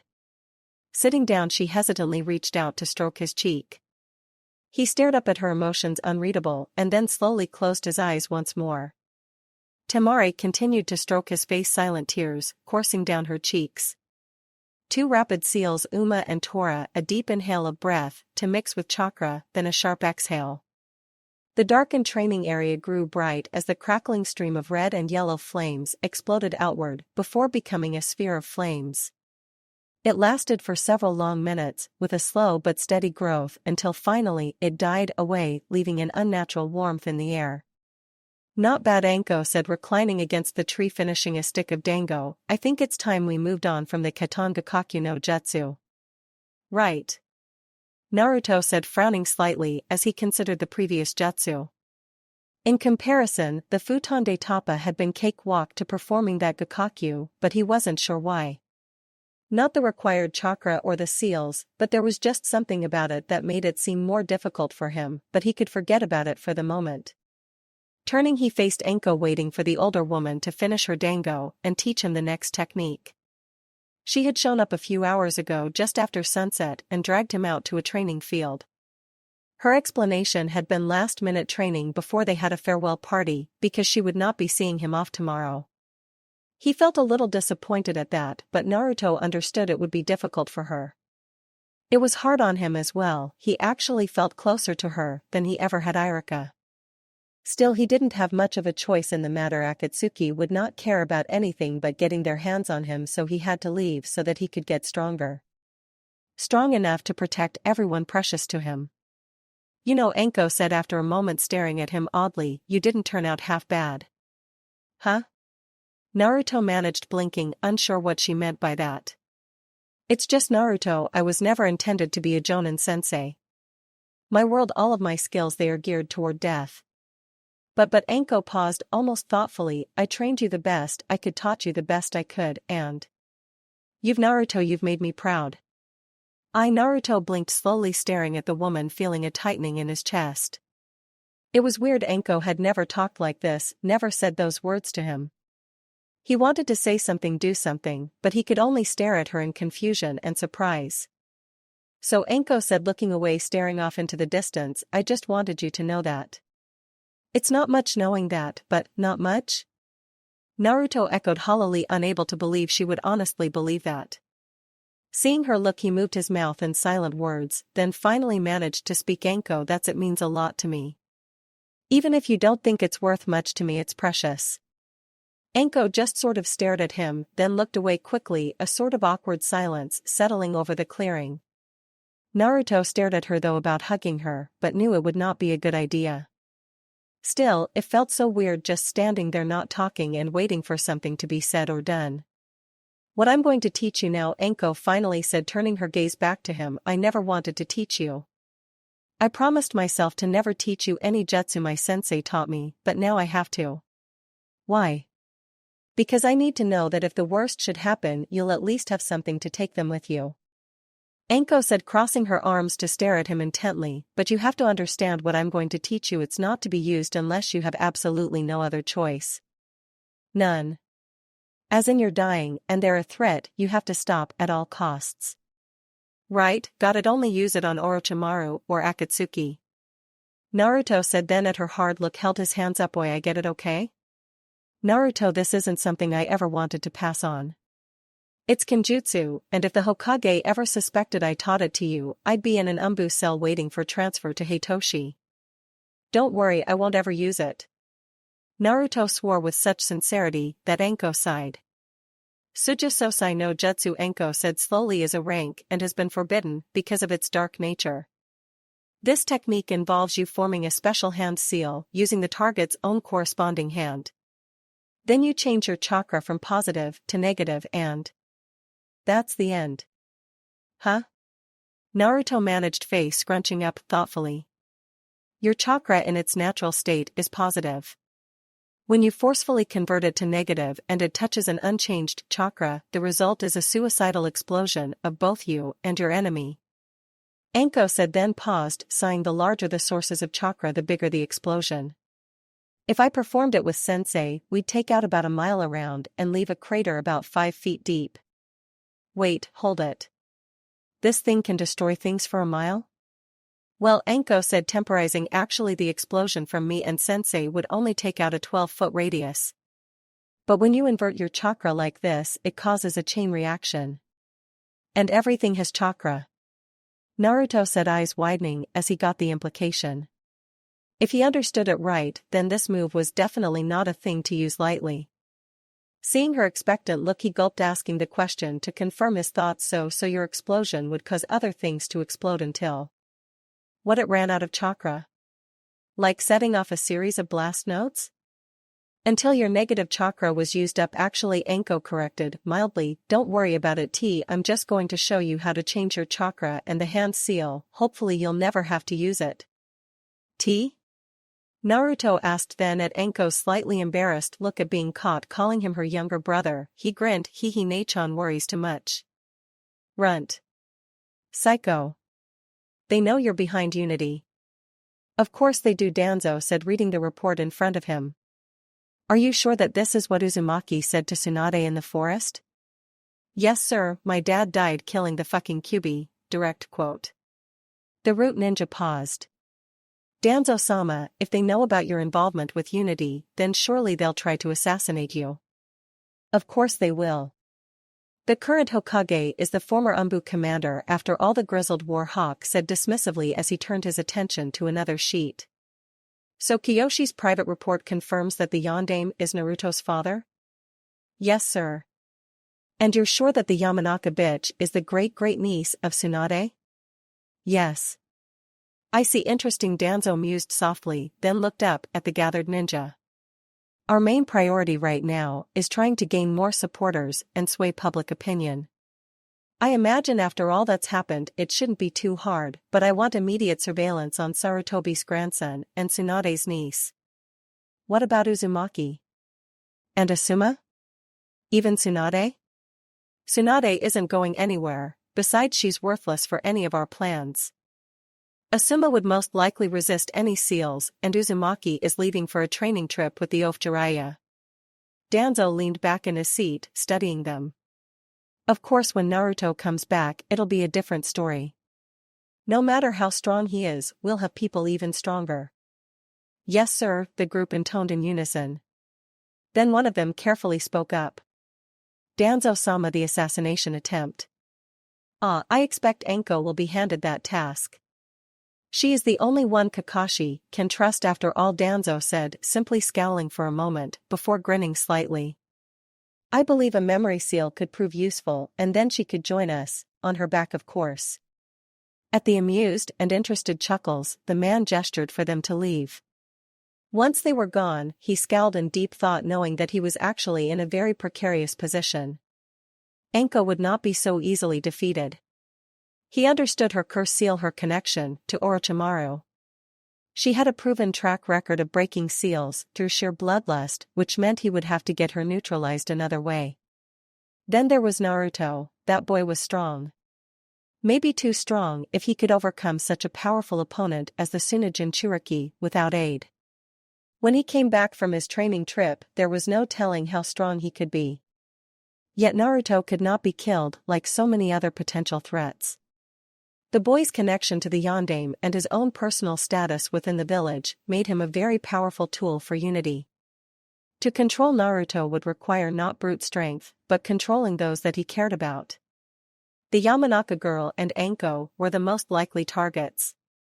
He couldn't help but chuckle, wondering why the strongest were always so easily controlled. Naruto Altered History Chapter 31 Goodbyes and Dawnings. The crowd was vast. It was perhaps the single largest gathering of people in Kusa's history. With the internal strife of the daimyo's assassination by their own ninja and the external war with Hidden Rain, who had backed the traitors, the throngs were ready to hear his words. Standing before them, staring out over the sea of people, Hitori raised his hand for silence, which amazingly came in an instant. My people, my friends, my family. I accept with humility and honor the great burden of promise that you have conferred upon me. I accept with deep resolve to do all that I can for this nation, to bind us together into one voice and one people. For a peace that we deserve. The regent, now daimyo, paused, sweeping his gaze from person to person, reading the crowd carefully. In performing my tasks as daimyo, I will need your support. Your unwavering loyalty, your encouragement, and of course even your criticism. The dangers we now face are difficult, but we can accomplish them. Together, as one people united behind a common goal. He was stopped short as the people began to applaud, and he waited till it was beginning to taper off to motion for silence once more.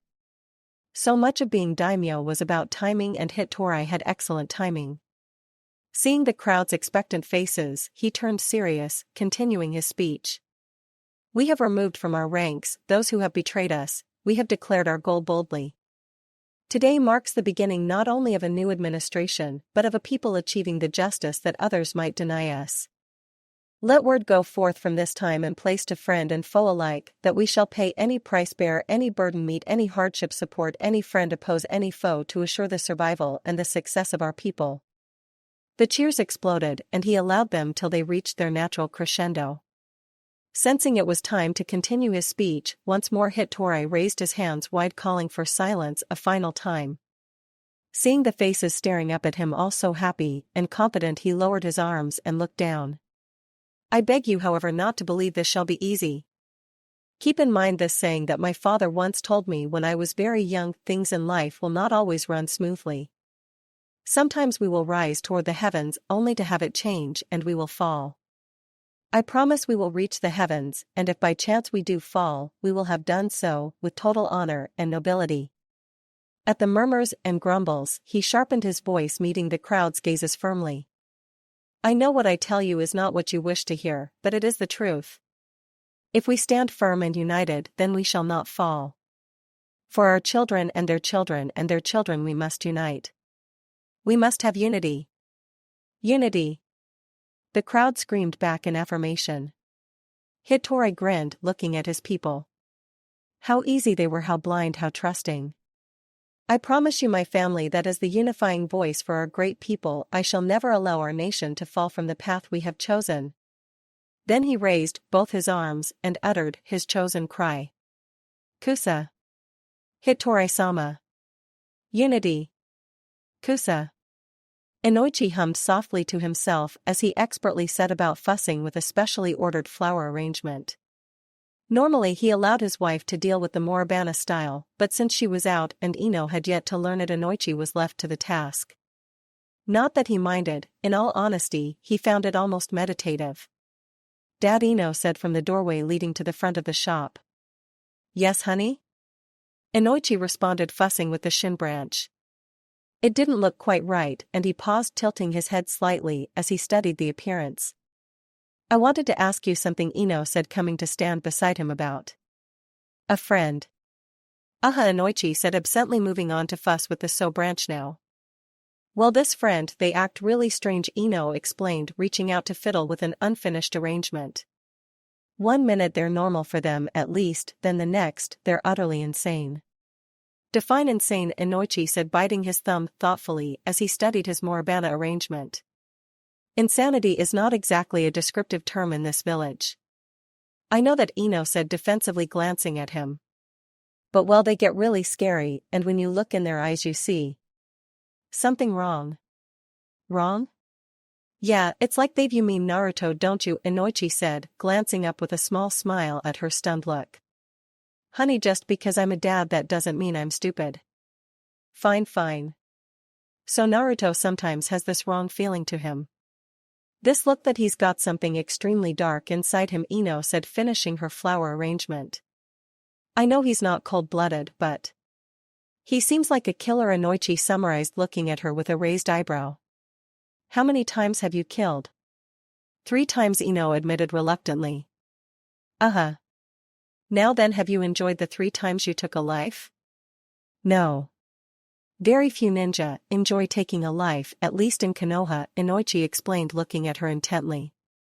Naruto is the apprentice of Anko, isn't he? Yes, Ino said, fiddling with a flower arrangement tool. Anko enjoys killing. Death makes up a large part of her life and how she relates with others. But to function among us, she can't be bloodthirsty all the time, so she pretends to be a normal ninja, to an extent. She's created a persona of normalcy to fit in. So she really is psycho? Pretty much, Inoichi admitted, crossing his arms. Which makes her the perfect ninja for assassinations. But what does that have to do with Naruto? Ino, everyone's personality to a large degree is influenced by your sensei and parents. Naruto has no parents, so his entire personality is dictated by his sensei. So Naruto likes killing? It's not that easy, Inoichi sighed, choosing his words carefully. Even a thick-headed moron could tell his daughter liked the boy. He might be starting to, but I think like Anko, he's creating a persona. One that will let him enjoy it without guilt, something that will block everything he feels and let him be the killer Anko really is. Shino said that Naruto could kill us if he decided he needed to, Ino admitted after a moment, looking down. I told him that he was wrong. That Naruto could never kill us. Ino, that's very commendable. Naive, but commendable, Inoichi said, almost wincing at despair and hurt on her face. Turning back to his flowers, he sighed. See, a persona can sometimes take over, rather easily too, according to Ibiki, and when that happens, you have a serious problem. Still, it's not something to really worry about. Why not? Because Naruto and Anko, they both show restraint. That's a sign of their strength, of how much they care about this village, Inoichi said, pausing to glance at her. So, you don't mind me hanging out with him? Ino said, uneasily, reaching out to stroke the petal of a flower. I trust him. Inoichi smiled slyly. But I do mind you hanging out with him. What? Why? You just said that, Ino screeched heatedly. I trust him, but honey, he's a teenage boy and you're my daughter, Inoichi interrupted smoothly. You're lucky I let you out of your room at all. Dad. But I'm being honest. I know how these things, he was interrupted by the bell to the shop's door ringing and a familiar voice. Oi, Ino-chan? Are you here? Naruto-kun? Ino called back, startled, and then flashing Inoichi a smile, hurried out front. The older man sighed, feeling a war of instincts battling inside him. Fatherly instincts, ninja instincts, and old prejudices. By Dad, I'm going out to lunch with Naruto-kun. Ino called back, and then before Inoichi could respond, the bell rang and he was left alone in the shop. Sighing, Inoichi rubbed the bridge of his nose. First chance he got, it looked as if he was going to have to speak with Naruto about how to treat Ino. Well, at least Ino's taste in boys seemed to be improving. As boyfriends went, Naruto wasn't so bad. Still, I'd be just as happy if she never dated anyone. Panting, Sasuke studied the training field intently. For the most part it showed signs of his heavy training assaults. He was growing stronger. Lifting a hand, he studied the charred flesh, then snapped it shut into a fist. There was a flare of pain, but he banished it quickly. Stronger, faster. But he could remember facing Itachi. Could remember that night in exact detail, and he knew that he was still far from strong enough. Gaining just a little strength would not be enough. He needed to grow even more powerful as quickly as possible. To do so would require a proper sensei, one who could teach him what he needed to learn.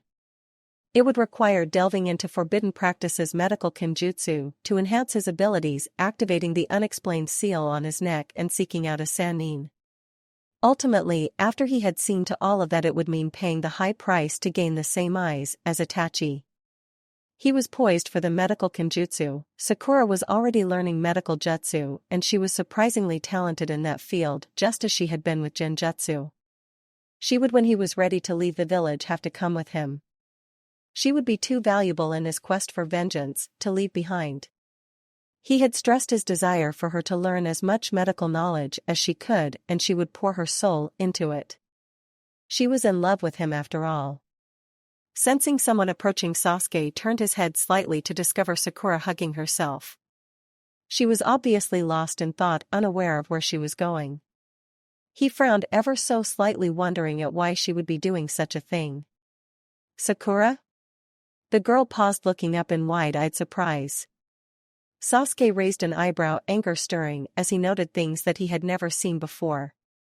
Her green eyes were rimmed with red, her posture spoke of trying to shelter her body, and there was an air of despair around her. Sasuke-kun, I didn't know. Sakura said, then forced a smile. Have I told you that Ino's aunt Tsunade-sama is interested in my talent? Ino told her about how I sped up her recovery, and she's interested. According to Ino, Tsunade-sama said that anyone that could figure out how to perform that level of healing just from reading scrolls has to be special. Sakura, so see, I'm really doing it.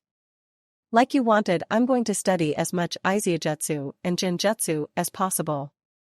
I'm going to get strong, Sakura said hurriedly, beginning to rattle on more and more, as if trying to reassure them both. Just give me enough time, Sasuke-kun, and I promise I won't disappoint you. Do you love me? Sakura stopped immediately and stared at him with wide, fearful eyes. Of course I do, Sasuke-kun. Sasuke said as he studied her face.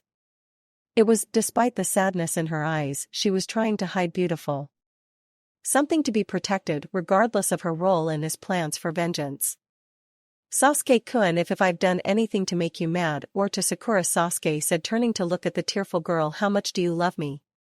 More than anything, Sakura admitted, firmly moving toward him hesitantly. Sasuke-kun, what is it? Why are you, then tell me what is wrong. And nothing at all, Sasuke-kun. What is wrong? Sasuke said curtly, eyes narrowing. Sakura hesitated, taken back by his tone, and then haltingly the story came out. About her father, about how she kept what he did hidden from everyone. About how her mother turned a blind eye to his abuse, how she couldn't bring herself to fight back, because he was her father and she loved him despite what he did to her.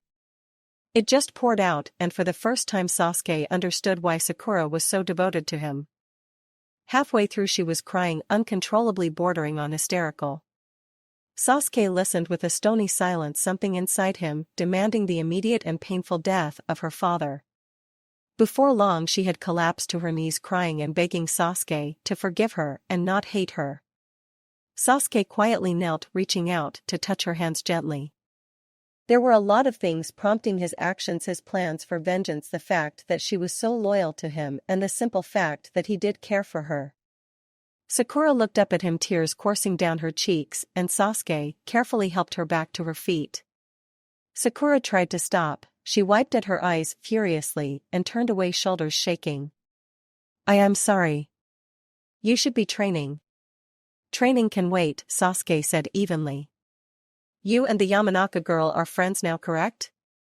Hi. Very well, Sasuke said with a curt nod. Then we shall gather your things and move you in with her. But she might not. Sasuke-kun, it's more complicated than. Sakura started to protest before he cut her off. If you can't stay with them, I still own several buildings. However, I will not allow you to remain in that place with your father. That said, he turned and started out of the training field before he paused to look back at her.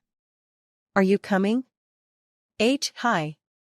Ino could honestly say that she had never met someone so fixated or stubborn about changing their outfit as Naruto. She had casually mentioned taking him shopping for a new jacket in celebration of his promotion. Naruto had reluctantly agreed but then had for the last 7 stores shot down every single option she had come up with. Talk about infuriating. He seemed bound and determined that if it did not have orange in it, he would not be wearing it. Of course Ino guessed that stemmed from his desire for attention. Kami knew his entire personality was fixated on drawing as much attention as humanly possible, which sort of made her wonder how he had managed to complete an assassination mission. Putting such thoughts aside, Ino studied the various jackets. She had made it a point of finding black jackets, determined to get him to wear that color.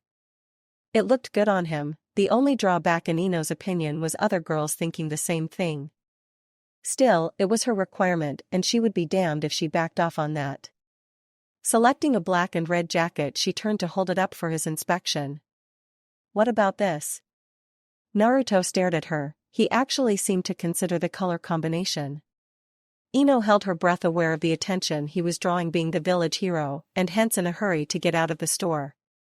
Nope, I want orange, Naruto said finally with a sigh. Gosh! Ino shouted, making the other patrons quickly scatter and Naruto blink. Jabbing him in the chest, she waved the jacket around wildly. You are the single most bullhead boy I've ever met. There are no orange jackets or jackets with orange in them. Then I'm not gonna buy one. Naruto shot back. Fine. Ino bellowed, slamming the jacket back on the rack before stomping through the store and out into the street. Venting, she started off glowering, unable to believe that she had wasted her time trying to help that idiot. Honestly, infatuation or not, he just wasn't worth the frustration. Ino-chan! Naruto suddenly shouted from behind her, and Ino turned, fixing him with her glare of death.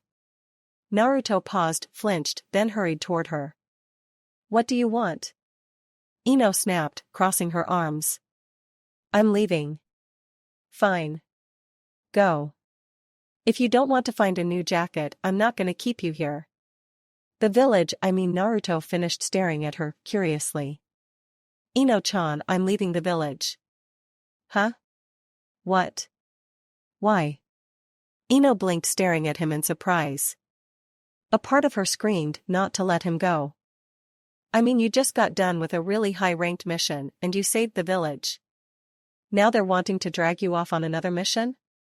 Not exactly, Naruto said, looking at the Hokage mountain. Oi, it's complicated, but it's a training trip with Ero Sennin. I'll be gone for 3 years. 3. Ino paused and gaped at him. Why so long? Why do you gotta go on a damn training trip? Because, Naruto said, looking at her, his eyes intent as they had been in Forest of Death. There are people out there strong as the Hokage after me, and people like me. If I stay, I'll put everyone in danger. I'll come back when I'm strong enough to protect you. Ino opened her mouth to retort, then paused as what he said registered.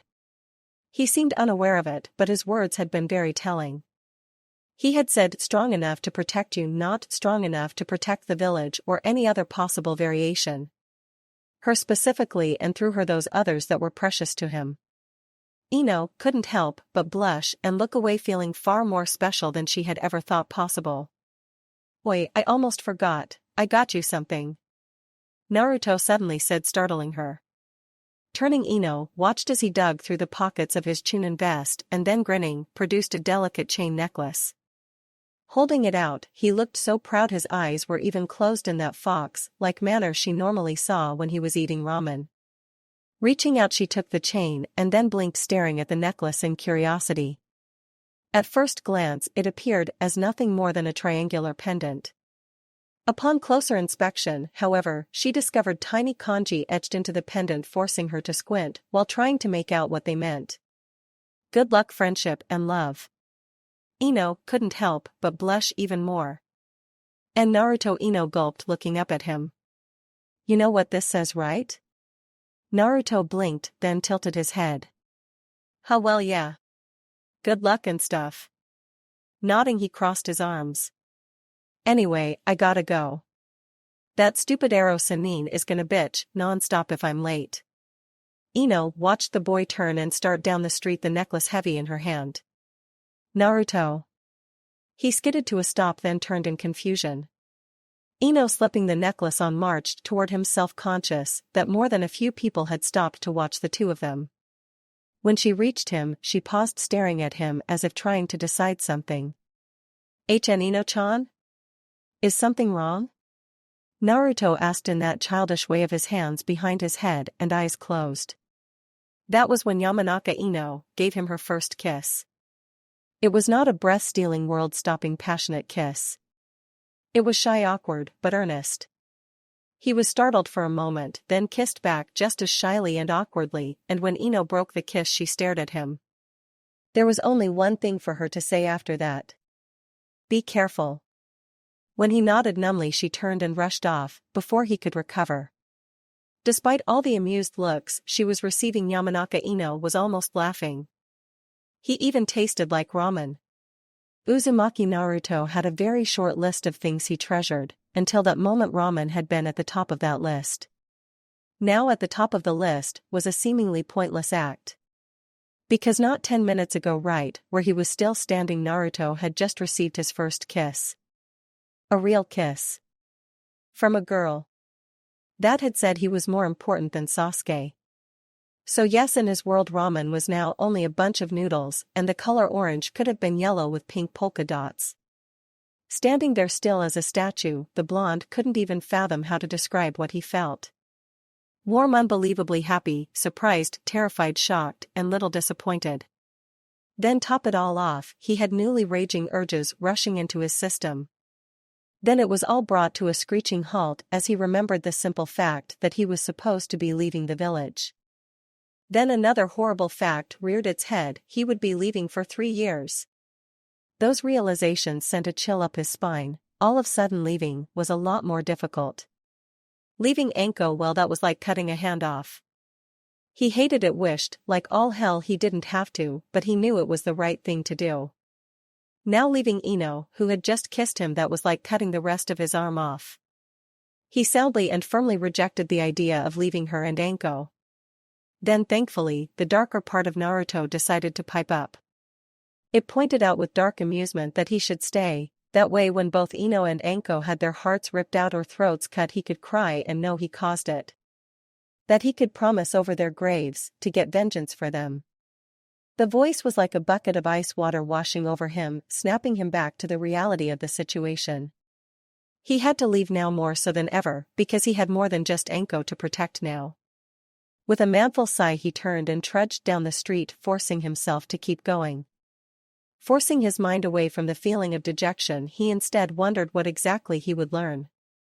Reaching the marketplace, he paused, seeing the buxom figure of Tsunade standing on the corner, talking to an old man.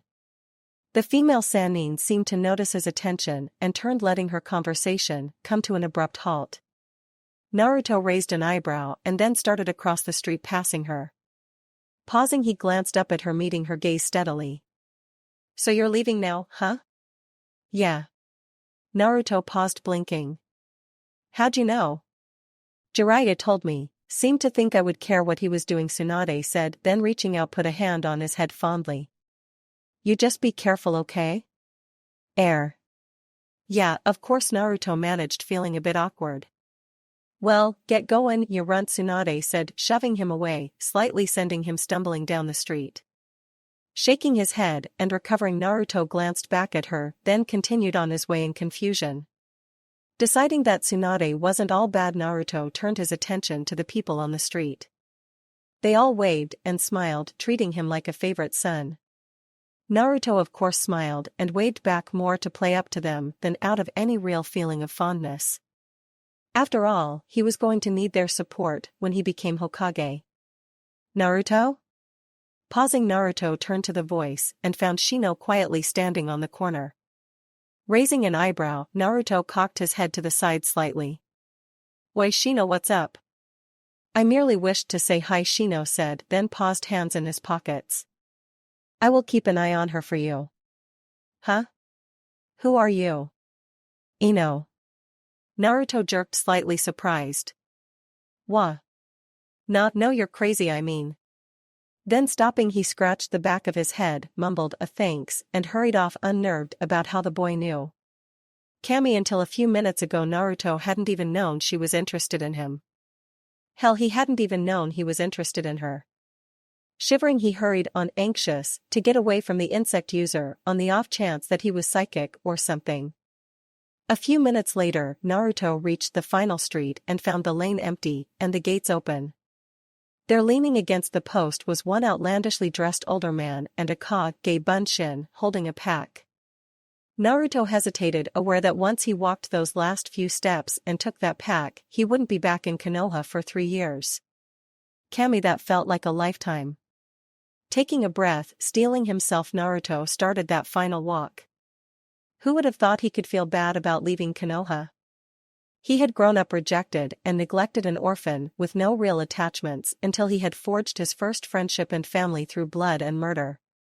Coming to a stop, he stared at the older man, who had his eyes closed and arms crossed. "So you ready?" Jiraiya asked, casually, not moving. Naruto glanced from him to the Kage Bunshin, then turned to stare up at the massive Hokage mountain. His eyes swept the stone visages, taking in the sight. This would be the last image he had. He memorized every detail, then let his gaze linger on the Yondame's face. "Yeah," Naruto said, turning to take the pack and find Jiraiya leading the way out of the village. Patting the kunai he now had openly strapped to his thigh, Anko's favorite kunai, he took a breath and followed. "I'm ready." And with that, Uzumaki Naruto left Konoha.